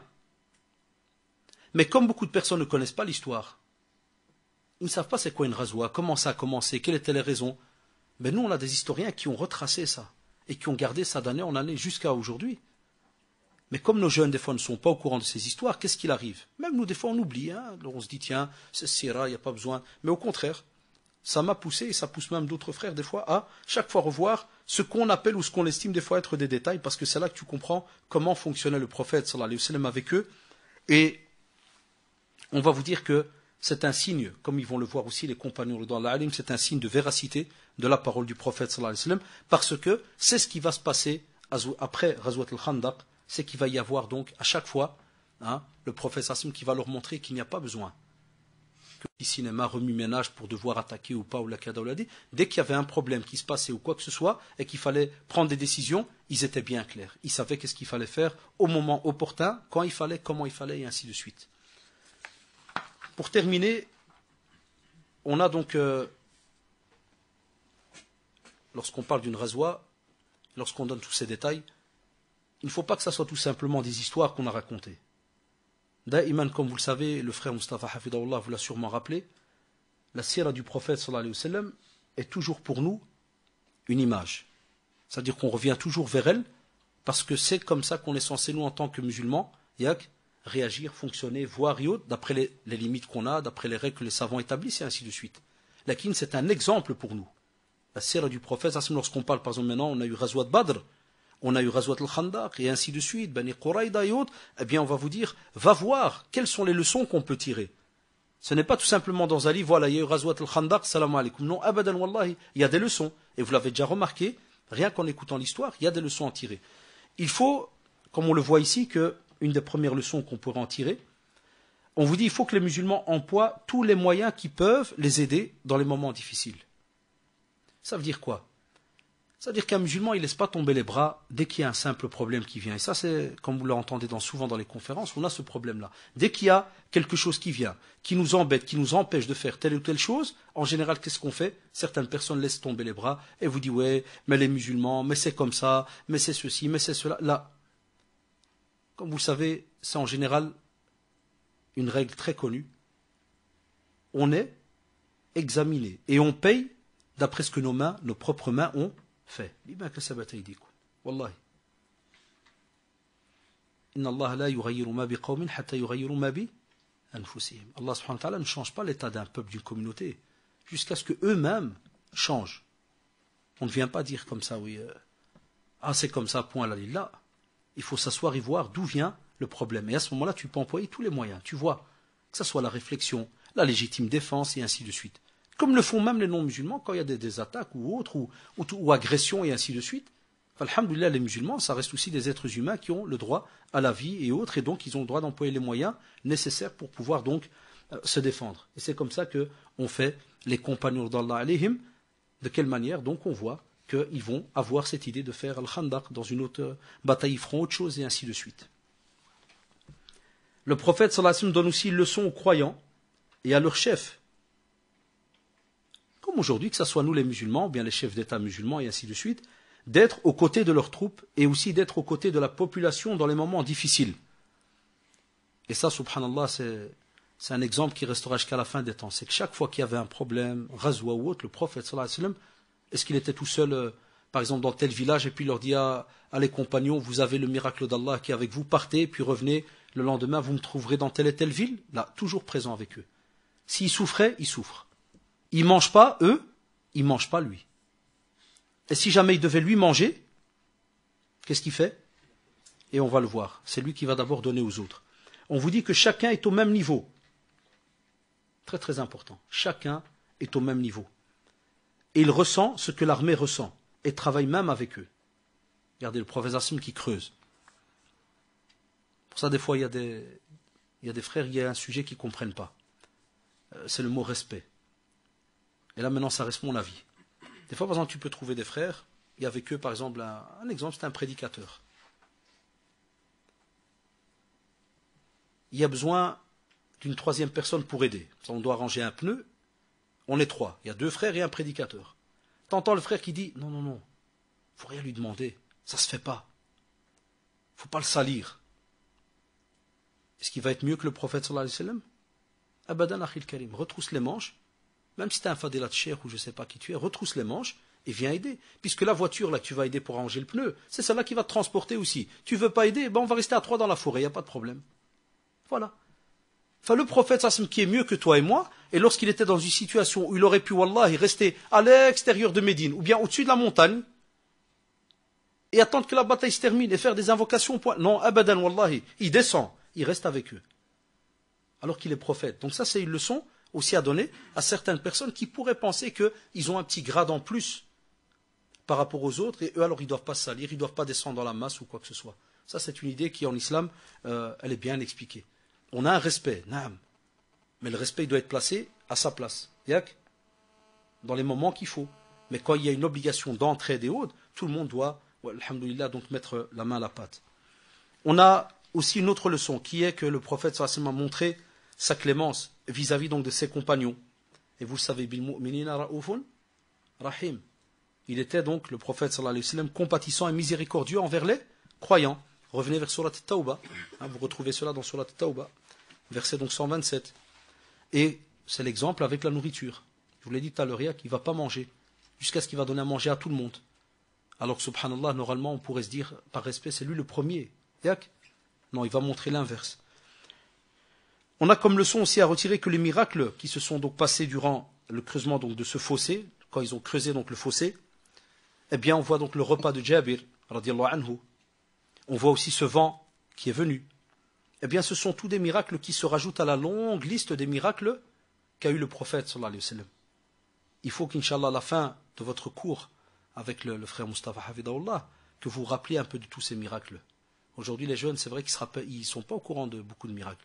Ce n'est pas pour taquiner. Ceux qui parmi nous ont eu des cours dans des écoles catholiques, ils se rappellent plus des miracles qu'on nous racontait de Isa alayhi salam, d'après donc leur version. On les connaît beaucoup plus que lorsque tu demandes vraiment sur le prophète sallam quels étaient les miracles qu'il avait. D'accord? Donc ça, Inch'Allah, vous verrez, ça viendra au fur et à mesure donc des cours. L'autre leçon aussi, la sagesse du prophète sallallahu alayhi wa sallam par rapport au fait qu'il consulte les compagnons. Il consulte les compagnons et leur avis. Pourquoi? Faites attention, ce n'est pas seulement consulter pour consulter, mais il veut, comme dit ici Cheikh, il dit qu'il veut voir, sallallahu alayhi wa sallam, sur quoi reposent les décisions de ceux qui sont en face de lui. Donc quand il a demandé aux deux Saad leur avis, il veut voir sur quoi ça repose. Est-ce que c'est un examen, comme on le voit, par rapport à la foi, ou bien c'est tout simplement rattaché à une idée qui est que non, on tient à notre maison, on tient à ceci, on tient à cela là. Mais ils vont voir, subhanallah, et vous le voyez dans la fameuse tradition que j'ai dit tout à l'heure, qui vont lui dire que maintenant qu'il y a l'islam, donc quand on était rattaché qu'à Dunya, il n'y avait rien, on n'a rien donné. Et maintenant qu'il y a l'islam, alhamdoulilah, c'est une très belle réponse. Ça veut dire quoi? Ça veut dire que maintenant, si on ne donne pas, c'est parce qu'il y a l'islam, c'est parce qu'on est musulman. Donc on a une obligation d'être là, d'être ferme et présent. Et à ce moment-là, donc, le prophète sallam, dans cette consultation, il voit à qui il a affaire. C'est important. C'est pas qu'il doute d'eux. Mais en tant que prophète, c'est bien de savoir quel est le moral des troupes. Comment est-ce qu'ils fonctionnent ces troupes? Où est-ce qu'ils sont? À quelles limites? Comment? Qu'est-ce qu'ils sont capables de faire et autres? Et aussi, dans cette consultation, on voit que c'est une démarche qui est présente dans notre religion. Amrum shura baynahum. Subhanallah. Aujourd'hui, il y a des gens qui pensent, que ce soit dans des mosquées ou associations ou autres, qu'il faut être tout seul à décider. Les autres n'ont rien à dire. Ce sont des esclaves. Quand tu entends des fois, dans certaines mosquées, rentre, prie, sort. Smahli, cher frère, j'ai un conseil à donner. Khroj, dans le conseil à ta tête, ou là, tes pieds, ou là. Hadar ma'arasek, parle avec ta tête. Lakin, attention, parce qu'il y a des frères, c'est aussi des petits malades. Il y a des frères qui aiment bien embêter. Il y a des frères, c'est même plus du conseil. Tous les 10 secondes, il vient t'embêter. Ça, c'est le ouswas. C'est pour ça que des fois, dans certaines mosquées, il y a des gens, ils ont peur d'un tel ou un tel, ou bien dans certaines associations, ils ont peur d'un tel ou un tel. Pourquoi? Parce qu'on voit bien que c'est maladif. Et là, des fois, c'est de la critique, qui n'est pas constructive. Ou bien des fois, c'est tout simplement une maladie. Il y a des gens qui sont comme ça, ils ont une maladie. Ils peuvent venir chez toi. Pourquoi c'est blanc et là, c'est brun? Pourquoi vous avez mis ce genre de rideau et pas des rideaux Kada? Pourquoi tu as ceci? Pourquoi tu as cela? Ça, c'est maladif. Non, ici, lorsqu'on parle de shura, c'est parce qu'on a affaire à des gens intelligents. On vient chez eux, on leur demande leur avis. Et ça prouve qu'on doit choisir comme... C'est une autre leçon aussi qu'on peut retirer de cette histoire, c'est qu'on choisit qui ça? Les dignitaires, c'est-à-dire les gens les plus dotés d'intelligence. Ça veut dire que dans un groupe, ça nous demande quoi? Qu'on doit être au courant dans notre association ou bien dans notre groupe, qui sont les frères les plus matures, les plus intelligents, pour que le jour où tu dois demander un avis, tu ne le fais pas devant 25. Parce que si tu le fais devant 25, tu es mort. Hein. Chacun va te donner une solution. Mais toujours avoir en tête une liste de 2-3. Tu les prends à part. Voilà la situation. Qu'est-ce que tu en penses? Comment est-ce qu'on pourrait faire?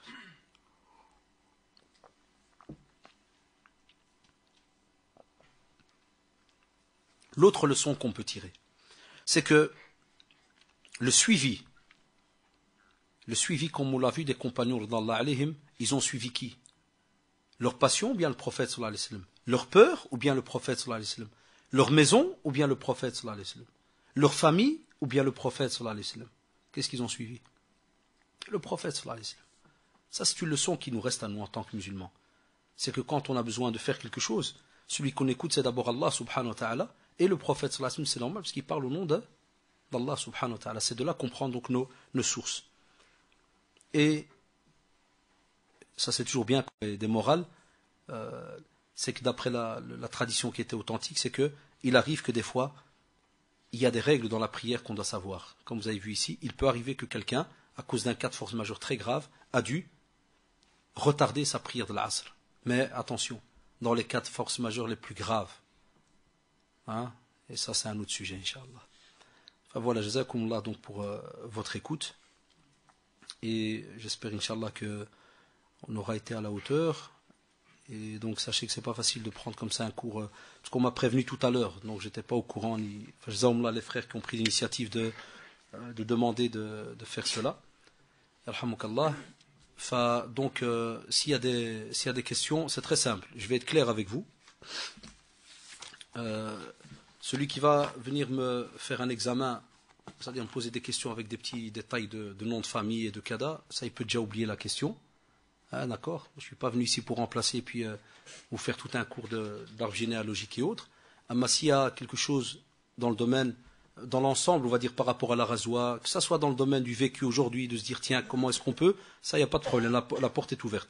Toutes les autres questions, Inch'Allah, par respect, parce que le frère Mustapha, il a son. Et c'est ce qu'on fait toujours, les professeurs, même dans les pays arabes, c'est ce qu'ils font. Quand quelqu'un est habitué à donner un cours, quand c'est des questions qui touchent son cours, vous attendez quand il est là, Inch'Allah. Mais quand c'est pour des morales ou autres, par rapport à la rasoir, et dire tiens, comment est-ce qu'on pourrait ceci et cela, je réponds. Et s'il y a une question que vous demandez et que je ne veux pas donner un avis, je vous dirai Allahu Alam. Ça va? Donc il y a un frère qui a levé, ouais, tfaddal.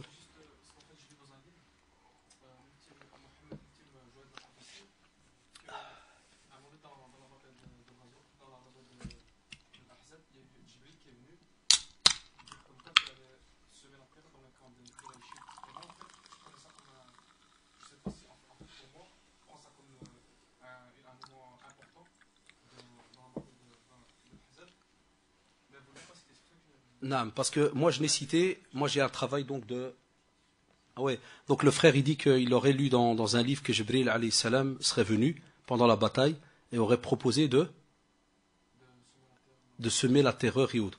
Moi le livre sur lequel je fais Sira depuis quelques années, parce que je donnais cours de Sira al-Bukhari, au centre al-Bukhari, c'est un travail de doctorat. C'est 2 volumes. C'est Sira al-Nabawiyya fi daw al-Masadir al-Asliya. Ça veut dire que ce cher ici, il a repris toutes les qissa les plus authentiques. Donc, Anna, je ne la connais pas l'histoire. C'est pour ça, Allahu Ta'ala A'lam, et pour rester juste, j'ai pris celui-là exprès. Pourquoi? Parce que lui, il a repris vraiment tout. Ibn Ishaq, Tabari, il a repris vraiment les plus connus, Waqidi, Dhahabi, ainsi de suite. Donc, l'histoire, je ne la connais pas. Sauf s'il y a un hadith que tu as qui est authentique, rapporté. Donc, tu peux le citer. Mais sinon, Allah, je ne l'ai pas en tête. Abadan.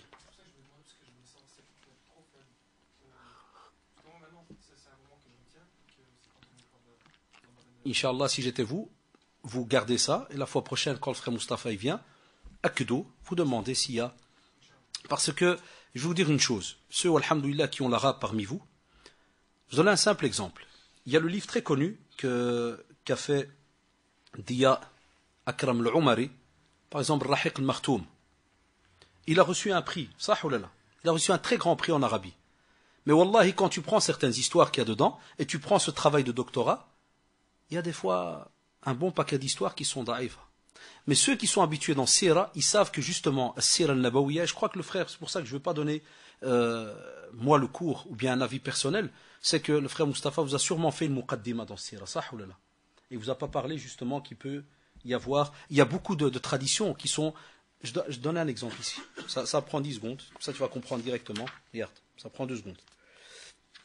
Je vais dire maintenant, hein.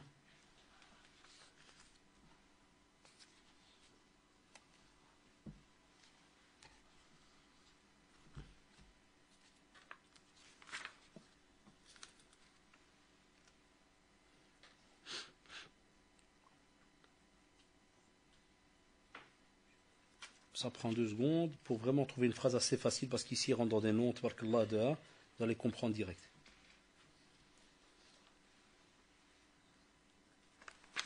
La ilaha illallah.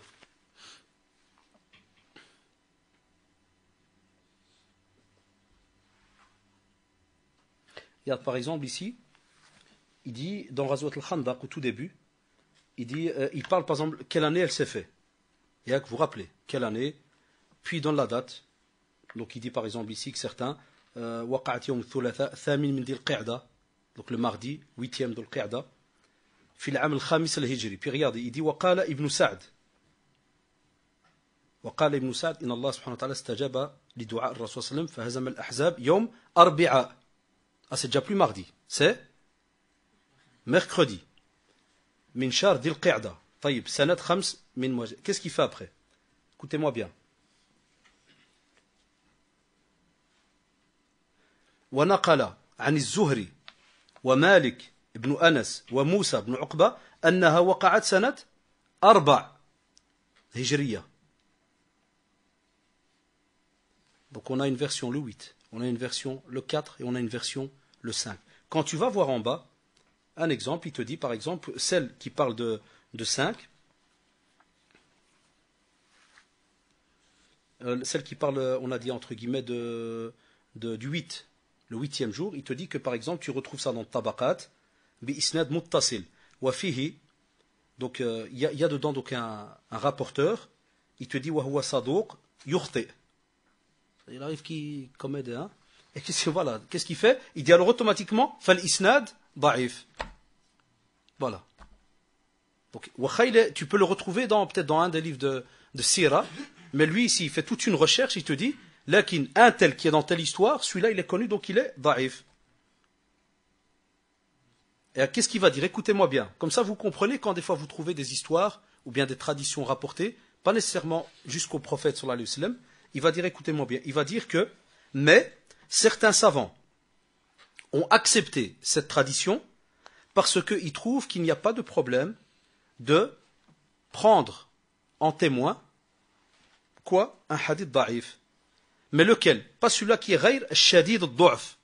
C'est-à-dire pas celui-là qui est da'if, mais vraiment exagéré. Dans quoi? Il te dit, fil umur allati la tata'allaq bil ahkam ou al-aqaid. Tu vois, subhanallah, la différence qu'ils font. C'est pour ça que vous avez entendu cette polémique entre les savants quand des fois quelqu'un te sort un hadith da'if. Tu dis, subhanallah, pourquoi le frère il sort un hadith da'if? Ben, chez les muhaddithin, subhanallah al-adim, chez eux, ils ont des règles. Et par exemple, comme il dit ici, certains ulama estiment que par exemple, si tu ne parles pas de l'ahkam ou l'aqaïd, tu ne parles pas de domaine tout ce qui est l'aqida, ceci, cela, parce que c'est important, tu ne peux pas te baser sur l'aqida sur un hadith da'if, à ce moment-là. Qu'est-ce qu'ils disent? Ils disent, comme c'est de l'histoire, ça se peut que la personne l'a peut-être bien vu ou pas vu, ou la kada, ou la...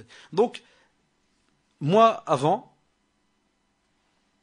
quand je dis avant, ça fait quand même une quinzaine d'années, quand on a eu le cours de Sira, c'était Sirat ibn Hisham.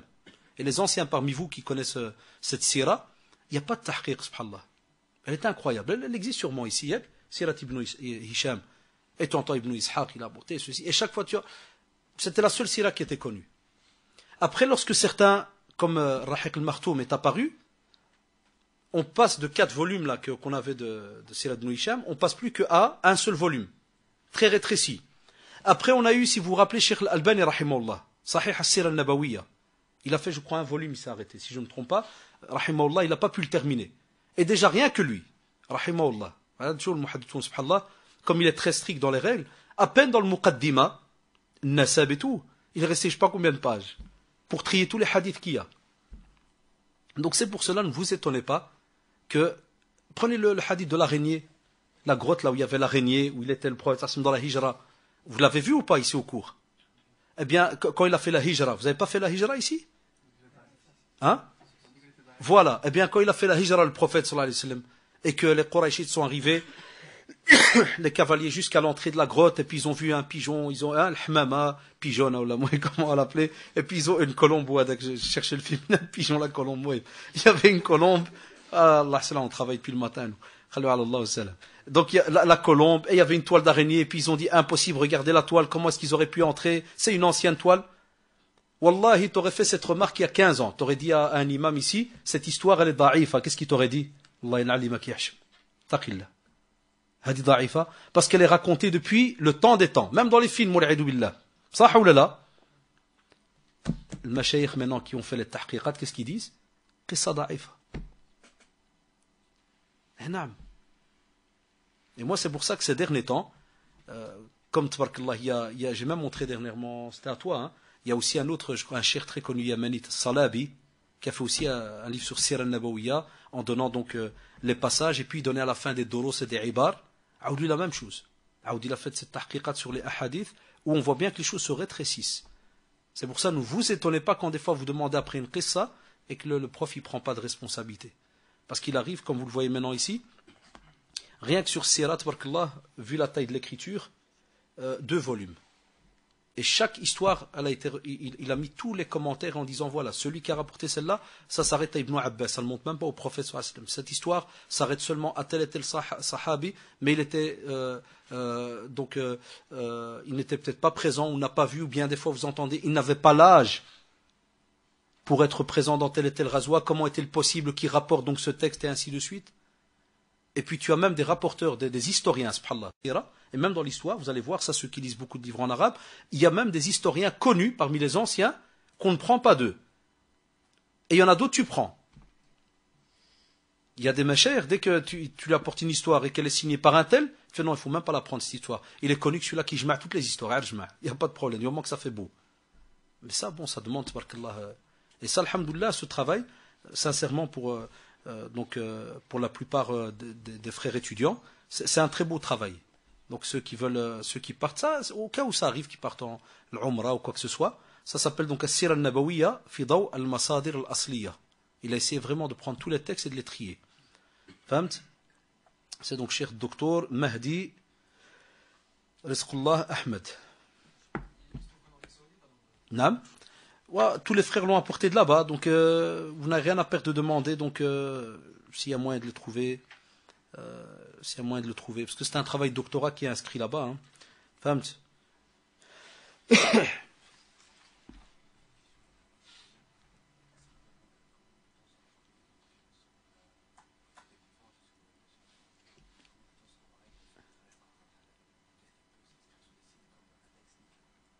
Et vous répondez même quand ça sort du sujet, il n'y a pas de problème. Il n'y a pas de problème. Non, ici, donc, il y a une question sur Internet. On aurait aimé que ça soit sur le sujet, mais à la kulli hal. C'est quelqu'un qui demande comment se marier d'après la voie de Salaf Salih ridwanullah alayhim. Et certains, qu'Allah les guide, comme on le voit dans la question, emploient des sites Internet.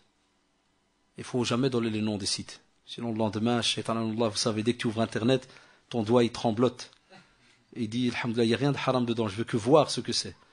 Les sahab qui aiment bien, dès qu'ils ont le journal, ils veulent regarder la page de l'horoscope. Non, c'est rien que pour voir comment il fonctionne Sarah et tout. Et dès qu'il dit qu'aujourd'hui une grande rentrée d'argent, Nar Kamil il rigole. Là, qui moi, que ça ne le touche pas, mais pourquoi je vous fais cette remarque, c'est pour vous dire, faites attention. J'ai une règle depuis que je travaille dans le social. Et pour votre information, pour l'anecdote, on m'a mis à la bibliothèque, au centre islamique, spécialement parce que j'avais un ras-le-bol. J'étais arrivé à une limite. Depuis rien qu'au bureau, quasi 8 ans, avec tout ce que j'ai entendu comme vdayah et tout ce qui se passe chez nos jeunes. C'est pour ça pour m'enlever des problèmes, on m'a mis en bas à la bibliothèque en espérant qu'en bas il n'y a pas de problème. Et je l'espère, Inch'Allah. Qu'est-ce qui se passe?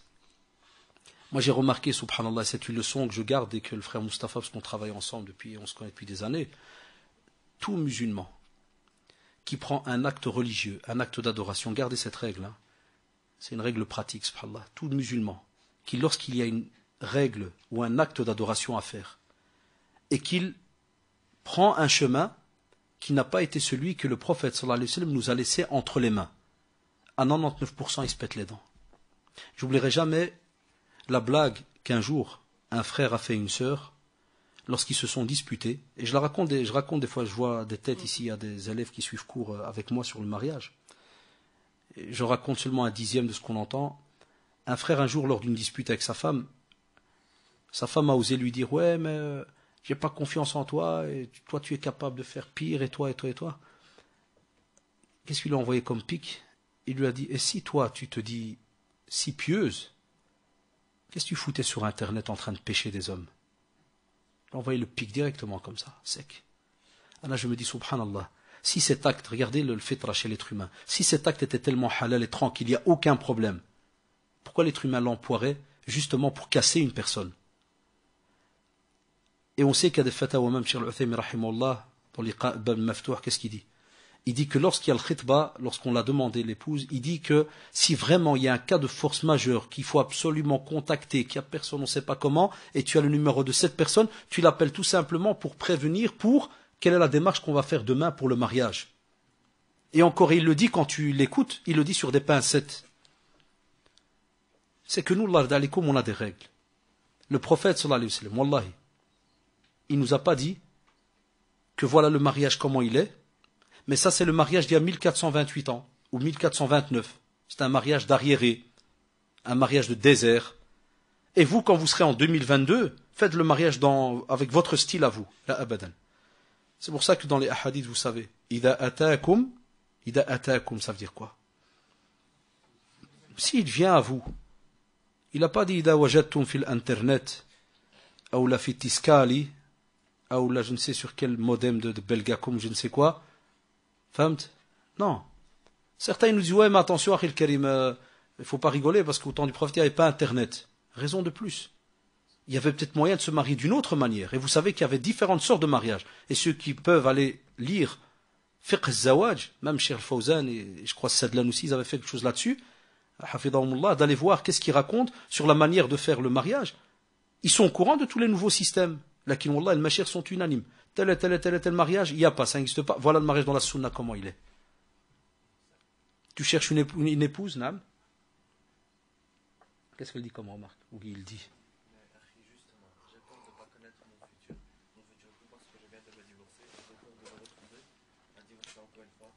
Et ouais, chère sœur, si tu m'entends, sache que Wallah al-Adim, et ça je te défie, il n'y a aucune femme ni aucun époux qui pourra me dire qui connaît son mari ou son épouse par cœur.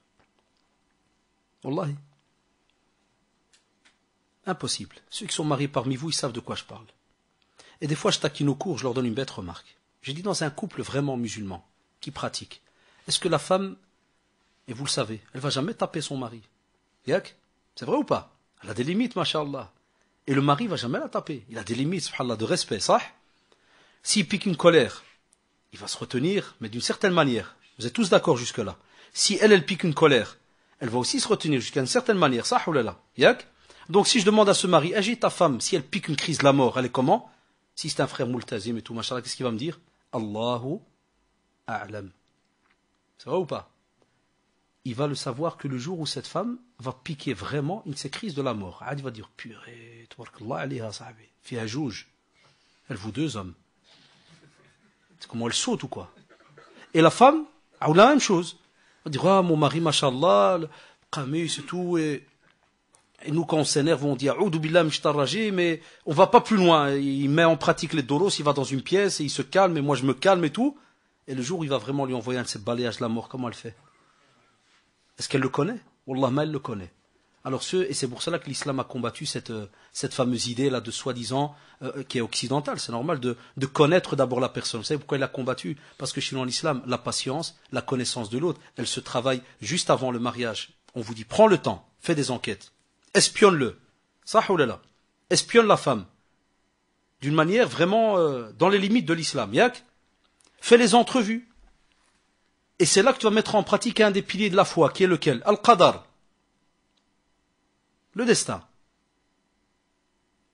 Et si jamais, ya ukhti, comme tu dis, il y a eu un divorce, ou asa an takrahu shay'an wa huwa Khayrul lakum. Wallah, tu peux détester une situation, il y a un bien derrière. Et peut-être ce divorce, Allahu a'lam, il est peut-être lui fautif, je ne vais pas le juger. Tu es peut-être toi fautif, tu n'as peut-être même pas remarqué qu'est-ce qui s'est passé ou quoi que ce soit. Et il se pourrait que tous les deux vous ne l'êtes pas. Vous estimez tous les deux qu'il n'y a rien. Eh bien, il y a une hikmah de la part d'Allah subhanahu wa ta'ala. Il t'a peut-être évité une musibah dans le futur. Allahu a'lam. Mais Allah rada'alikum, n'ouvrez pas cette porte. Parce que est-ce que tu crois que avec un index ou je ne sais pas quel signe ou quel site internet, c'est là que tu vas encore mieux connaître ton mari? C'est du n'importe quoi. L'affaire, vous savez ce qu'elle est? Wallahi, l'affaire, c'est ni internet ni quoi que ce soit, c'est nous. Comme j'ai dit dernièrement au dernier cours, ou l'avant-dernier cours sur le mariage au centre islamique, j'ai dit aux élèves, le jour où nous, les hommes et les femmes, musulmans, on sera honnêtes, le jour où on sera honnêtes, Wallahi, nos couples seront comme au temps du prophète sallallahu alayhi wa sallam. Alors que, et vous savez, même au temps du prophète sallallahu alayhi wa sallam, est-ce qu'il y avait des divorces ou pas? Il y avait des divorces. Même le prophète sallallahu alayhi wa sallam, à ce moment, il a même demandé à ses femmes, ses épouses, si elles voulaient le quitter. In kuntum nayakt. Il y a un verset, hein? Il a même divorcé. Quand on dit beau-fils, ouais. Famti, sah. Il y a le verset qui peut me le rappeler. In kuntum naturidna. Al-Hufad. Wa sayahkim. L'on nas. Nirash. L'on nas. Zed. In kuntum nazid. Turidna. Sah. Quoi? Hayat ad-dunya. Parce que les femmes du prophète, ça reste une femme. C'est gentil, c'est bien. Elle demande ce qu'il a dit. Elle aussi, elle voudrait, subhanallah, être embellie, ceci, cela, kada. Mais le prophète, voilà, c'est tout ce qu'il a donné. C'est tout ce qu'il a. Là, il les a pas insultés, il les a pas rabaissés. Il leur a dit, voilà, comme pour leur dire, voilà, vous voulez tsebro, vous voulez dunya, par exemple, et tous ces bijoux, et tout ce qui tourne autour. Voilà, je vous donne tout ce que vous voulez. Et si vous voulez l'akhira, le jugement dernier, le paradis, être avec moi, ceci, cela, voilà ce que j'ai à vous donner. C'est le prophète sallallahu alayhi wa sallam. Donc, chers sœurs, il faut jamais, la taqnatu min rahmatillah, wallahi, gardez ça en tête. Même s'il y a un divorce, ça fait jamais plaisir, faut être honnête. Lakin, l'autre bonne nouvelle que je te donnerai, sache que si jamais ce mari a été injuste, ou bien si jamais l'épouse est injuste, sache, wallah, chers sœurs, que ce dossier, il est entre les mains d'Allah subhanahu wa ta'ala jusqu'au jour du jugement dernier. Et peut-être que si jamais il t'a fait un mal, tu trouveras une montagne de hasanat par rapport à ta patience que tu ne peux imaginer. C'est là la vraie vie. Sah ou là. Wallahu ta'ala alam. Je ne sais pas dire plus. Donc nous, on dit toujours éviter GSM, éviter les soi-disant mahram qu'on s'arrange entre nous. Le frère de la fille et le père, c'est un pigeon, il n'est même pas au courant de ce qui se passe, et jusqu'à ce qu'ils ont des problèmes entre eux. Wallah, il y a de ces histoires ces derniers temps. Hasbunallah wa ni'mal wakil. Ça, c'est de notre faute. Non. Attends, il y a le frère. Ouais, vas-y, ouais.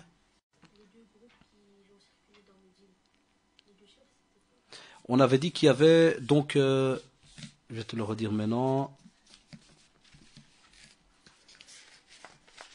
On avait dit donc Salama ibn Aslam al-Awsi et Zayd ibn Haritha. Donc le premier, 200 cavaliers. Et le deuxième, 300. Vous savez, donc Salama ibn Aslam al-Awsi, radiyallahu anhum, et Zayd ibn Haritha. Ça va? Impeccable. Quelqu'un avait levé la main? Comme ça, on passe à... Il y avait quelque chose là?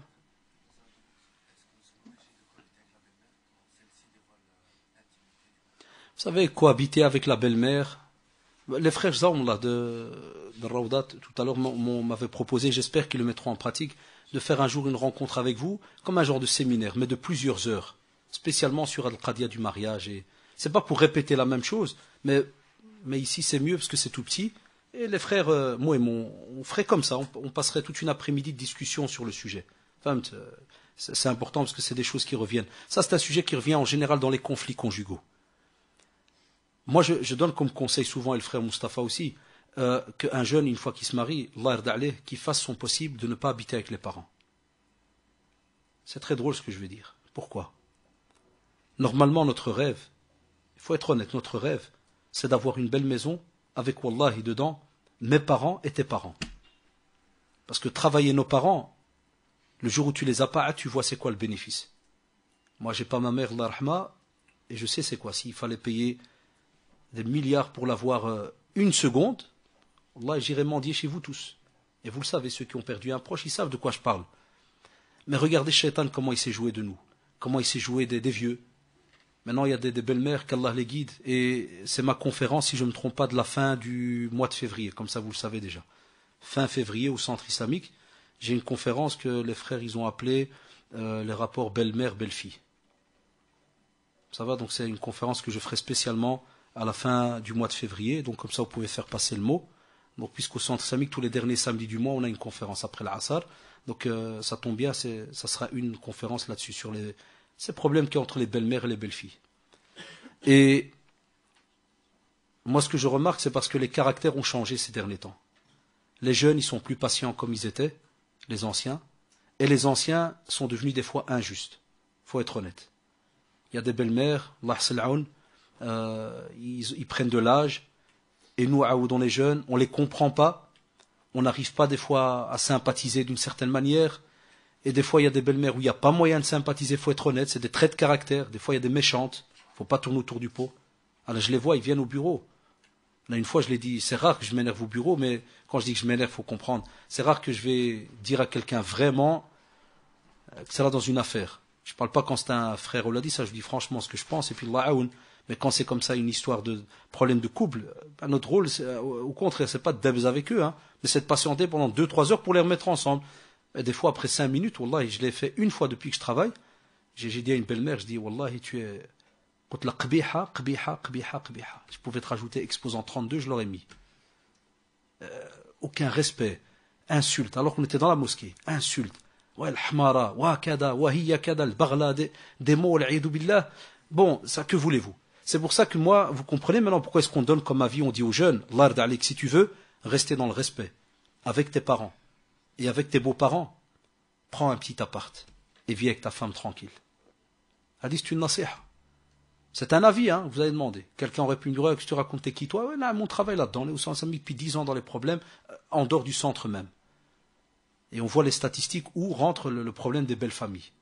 C'est catastrophique. L'ingérence.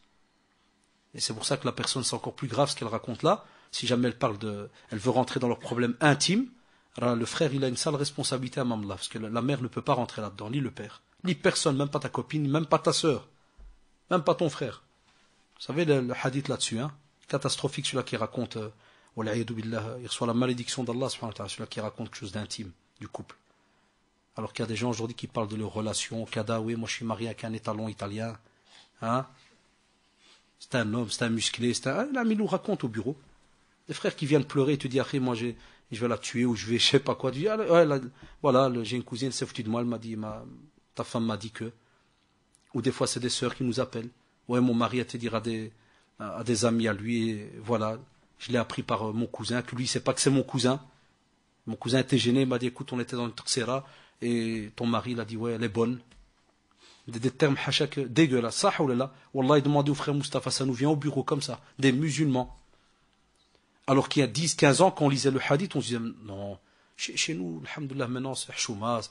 Et vous savez, les Maghrébins, ils ont un peu il y a des sujets comme ça, hommes-femmes, on ne se casse pas la tête, on rentre jamais là-dedans. Quand j'ai eu ces cas-là au bureau, je me suis dit, hasbunallah, on peut s'attendre à tout maintenant. Des termes, hashakullah, de voyous, de prostituées, gars. La manière dont on parle. Ça, c'est comme ça chez nous, des musulmans, qui prient. Donc on ne parle pas de l'intimité. Abadan, abadan, abadan, la yajouz. Ça, c'est unanime. Il ne faut même pas, ouais, je crois que non, il n'y a pas, je crois que là. Mais un conseil, chacun habite chez soi, et sauf si, alhamdoulilah, les beaux-parents sont bien, et qu'il y a de la place, wallah, là, je les encourage, je dis, vivez ensemble, alhamdoulilah, c'est pas un problème. Mais, comme j'ai vu un peu les situations, ça se termine rarement bien. Il faut avoir des beaux-parents hyper cool, ils sont rares. Ils existent, mais c'est rare. Wallahu a'lam.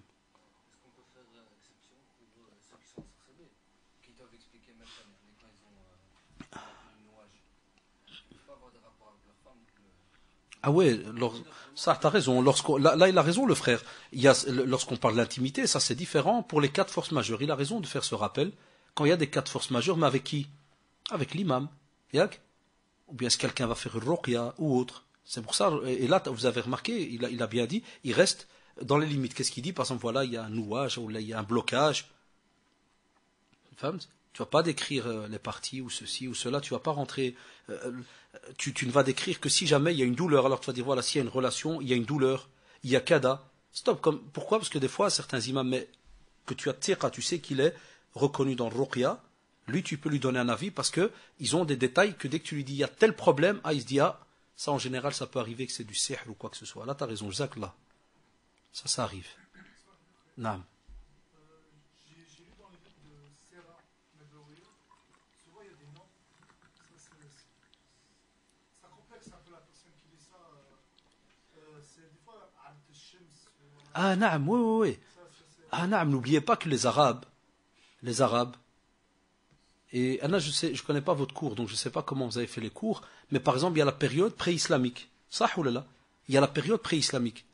Et tu as, subhanallah, par exemple, en ce temps-là, et ta question elle est pertinente, parce que même le prophète, sallallahu alayhi wa sallam, lorsqu'il va arriver, qu'est-ce qu'il va combattre? Shirk. Shirk, c'est quoi? C'est quoi shirk? Voilà, impeccable. Donc quand il est arrivé, les Arabes, c'était quoi leur business, subhanallah, dans le domaine de l'adoration? C'était quoi leur business qu'ils avaient? Même dans la Kaaba, c'était quoi? Les statues. On raconte dans certaines versions jusqu'à plus de 360 statues. Chacune, elle avait un nom. Même s'ils voyaient un nuage qui passait ma'ouj, tac, ils donnaient un nom à ce nuage, yallah Zid, et ainsi de suite. Et Zid, Lat, ou l'Uzza, ou Manat, yak, ils avaient des noms, tabarakallah, pour un oui, pour un non, yak. Ils avaient même une deuxième chose, qui pourra t'étonner dans la sira, ils s'appelaient des fois Kilab, Asad. Pourquoi ils faisaient ça? Qalik, subhanallah, les Arabes, pour faire peur à certaines tribus, certains chefs, ils donnaient à leurs enfants tous des noms, des fois d'animaux. Pour que dès que tu demandes, tu dis c'est qui le type, ça c'est Asad. Oh, comment il doit être? Pas comme aujourd'hui, tu fais comment il s'appelle Asad, tu ouvres la porte, un petit jeton qui sort. En quoi il va te zarza celui-là? Rien du tout. Wallah, rien du tout. Tu vas regarder Asad. Le qat, ouais. Asad. Ben eux, c'était différent ce temps-là. Ça, hein? Aujourd'hui, il s'appelle Ryan, Camilia, hein? Comme ça, il a une belle vie plus tard, Inch'Allah. Mais donc, c'est une parenthèse, celui qui m'a allumé ici avec Ryan et tout. Mais, pour te dire, subhanallah, eux avant, ils faisaient Abd al-Shams, Abd al-Uzza. Tu vois? Même dans les noms les plus connus avec Abu Jahl, les compagnies, tu retrouvais comme ça des noms. Pourquoi? Parce que c'était leur système d'adoration. Et quand des compagnons se sont convertis et qu'ils avaient des noms, subhanallah, comme Kilab et autres, qu'est-ce qu'il a fait le prophète sallallahu alayhi wa sallam? À certains, il leur a dit de changer de nom. Mais t'étonne pas parce que dans la sira, tu es obligé de reprendre le nom de certains polythéistes, donc c'était leur nom. Et comment est-ce qu'ils fonctionnaient en ce temps-là? Ben, comme vous le savez, c'était le polythéisme. Donc d'office pour eux, c'était une fierté de montrer quel Dieu auquel ils étaient rattachés.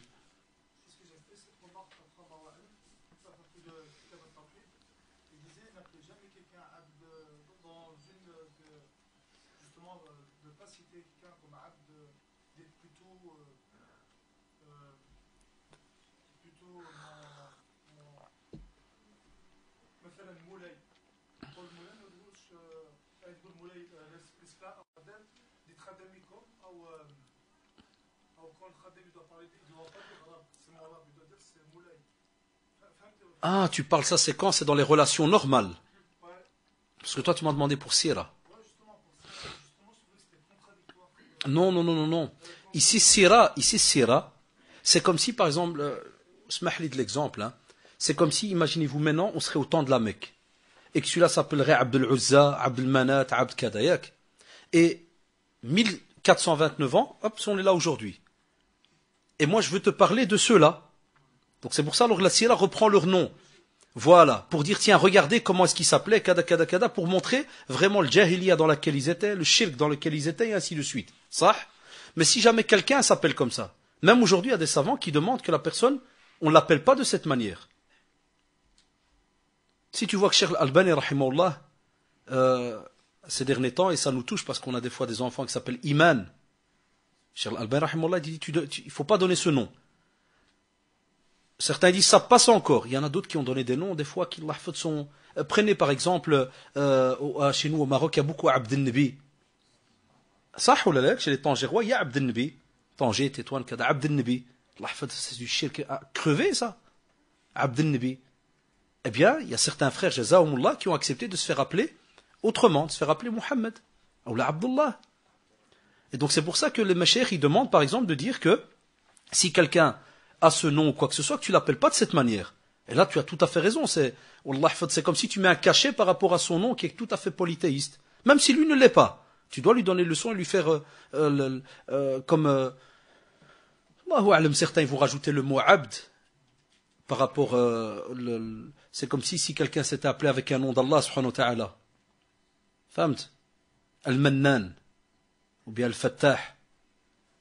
À ce moment-là, tu ne peux pas comme tu dois l'appeler Al-Fattah. Non, ça c'est Allah subhanahu wa ta'ala, tu lui dis alors Abd al-Fattah. Toujours ajouter justement. Et l'autre abd que tu as dit, ça c'est autre chose. Ça c'est par rapport à ce qu'on appelle celui qui travaille dans la maison ou quoi que ce soit. Ben, ça tu as raison, voilà, tu ne vas pas l'appeler abd. Mais tu as encore des communautés qui en arabe appellent encore comme ça. Alors qu'en vérité, tu n'es pas mon abd. C'est pas parce que tu travailles chez moi que tu es Abdullah. Mais ça, purée, c'est encore des communautés qui sont un peu, sont restées dans le domaine de l'esclavage. Tu sais comment, hein? Ils ont encore cette, Allahu ta'ala alam. Ouais.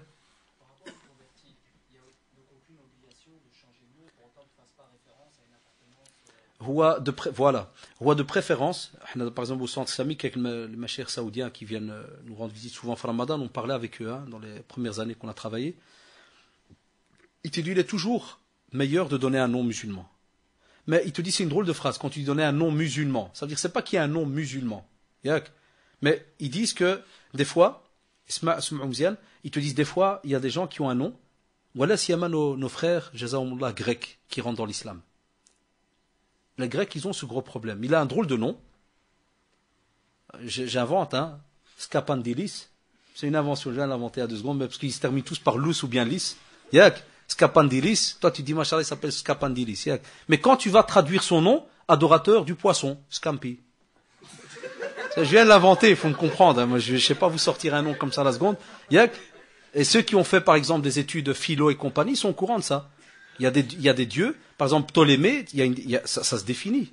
Ça, oulala. Donc ça, c'est la première règle que les savants donnent. Attendez, Donc c'est la première règle qui dit, attention, et même nous maintenant quand on a des gens qui viennent et qui nous disent leur nom, il arrive que des fois on leur demande exprès, est-ce que votre nom veut dire quelque chose de spécial? S'ils nous disent, ouais, c'est un nom de saint. On leur dit non, cher frère ou bien chère sœur, il vaut mieux changer ce nom. Et le cher saoudien nous disait encore clairement, si jamais son nom ne veut rien dire de spécial, il a en droit de le garder comme l'ont gardé au temps du prophète sallallahu alayhi wa sallam certains sahaba qui avaient des noms qui venaient soit d'Abyssinie et autres, et qui ne les a pas changés. Parce qu'il dit, il n'y a aucune contradiction avec la religion. D'accord? Donc il peut garder son nom, si jamais il le décide, mais on peut lui dire, écoute, ça serait quand même mieux. Pourquoi? Parce que les machers, ils rajoutent virgule, ils disent que des fois certaines personnes, si je passe devant mon frère ici à Anas, je vois qu'un Belge. Je parle avec lui en français et tout, puis il fait, bon Gérard, je te laisse. Et moi j'arrive. Il se pourrait que je vais dire à Anas salam alaikum, et je vais peut-être dire à Gérard, bonjour, et Gérard qui va me dire alaikum salam. Comme ça c'est déjà passé. Le gars il garde son prénom, pourquoi? Lui il va le garder parce qu'ils nous le disent, monsieur, moi si ma famille apprend que je m'appelle Abdullah, je suis mort. Je dors dans la rue. Moi j'ai des problèmes, j'ai ceci, j'ai cela. Donc le machère ils nous disent, tu ne peux pas lui changer son nom, ou l'obliger à changer son nom, si jamais il a un cas de force majeure et que son nom, alhamdoulilah, n'a aucune connotance qui est contraire à la religion, à l'aqida. Donc ça, c'est les 2-3 règles qu'on a.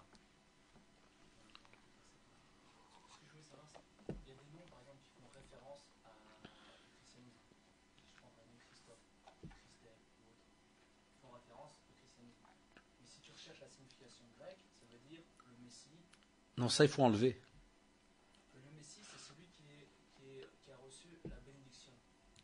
Oui, mais il va te dire que dès que tu rentres dans une connotance où ça reste rattaché à al-Masihiyya comme elle est connue aujourd'hui, avec tout le polythéisme qu'il y a dedans, parce que eux-mêmes ils l'avouent, certains qui sont convertis, qui étaient... moi j'ai vu dernièrement, subhanallah, j'ai eu affaire à un qui était curé, qui s'est converti, il m'a dit c'est pas du monothéisme. On est là avec la Trinité et toutes ces histoires-là. Donc dès que tu rentres dans ce chapitre par rapport au Christ et tout, c'est pour ça que nous on l'appelle pas Christ. Hatta Cheikh Al-Uthaymin rahimahullah, il a toute une remarque par rapport au mot al-Masih et ainsi de suite. C'est pour ça, par rapport au Coran, fahamt.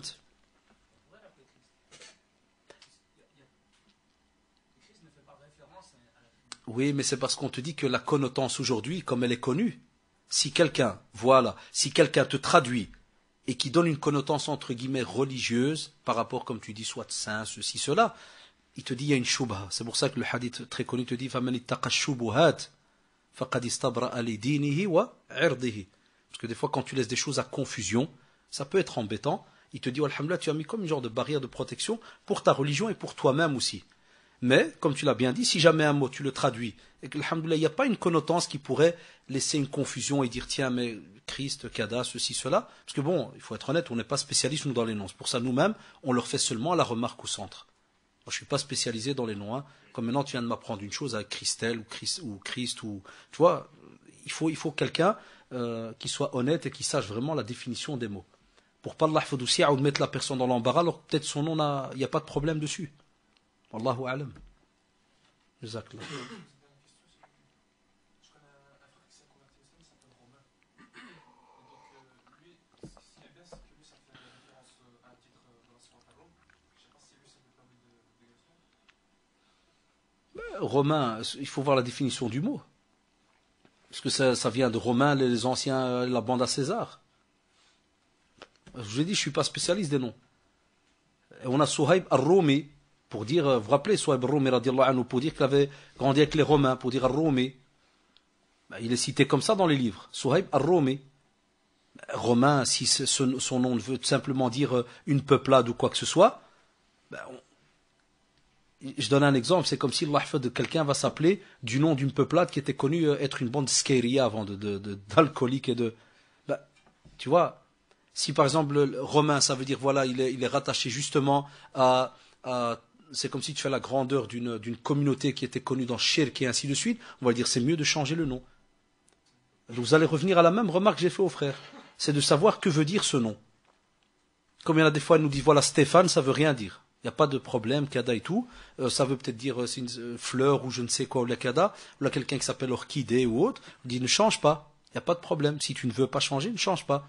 Mais on fait toujours aussi la démarche, hein. C'est un peu drôle ce que je vais dire. Nous, par exemple, on fait souvent la démarche de dire choisis un nom connu chez les musulmans. Pourquoi? Parce que psychologiquement, on l'a remarqué, ça donne une certaine fierté aussi à la personne. Et je l'ai remarqué chez les convertis. Bon, j'ai aussi une belle-mère convertie, donc je sais un peu comment nafsiyan ça fonctionne. C'est que la personne, subhanallah, c'est différent quand tu vas appeler quelqu'un Laetitia, ou bien tu la Maryam, ou bien Fatima, ou ça donne, subhanallah, une... Mais ça, il n'y a que le converti qui peut mieux l'expliquer que moi, parce qu'il est dedans. C'est comme un genre aussi de pas. Et d'autres, subhanallah, convertis, des fois, ils nous disent non, moi je veux pas, je m'excuse, depuis que je suis petit, je suis habitué à ce nom, m'a toujours appelé. Parce que n'oubliez pas, un nom, c'est pas facile à enlever d'une personne. Hein. Il y en a qui croient que c'est facile, c'est pas facile. Il y a des gens, j'ai vu souvent au bureau, j'étais étonné de... Il me dit non, mais ce nom c'est ma vie, ça me rappelle des choses, Kada, c'est mon père qui est décédé, qui avait choisi ce nom, il me l'a toujours dit. Il y a des fois, ça qu'une femme. Alhamdoulilah, tant que le nom, il n'y a pas de problème, alors on lui dit, taïb, gardez. Mais des fois, j'ai eu la blague souvent avec les frères grecs ou bien des fois un peu italiens. S'il arrive que la traduction elle est un peu bizarre.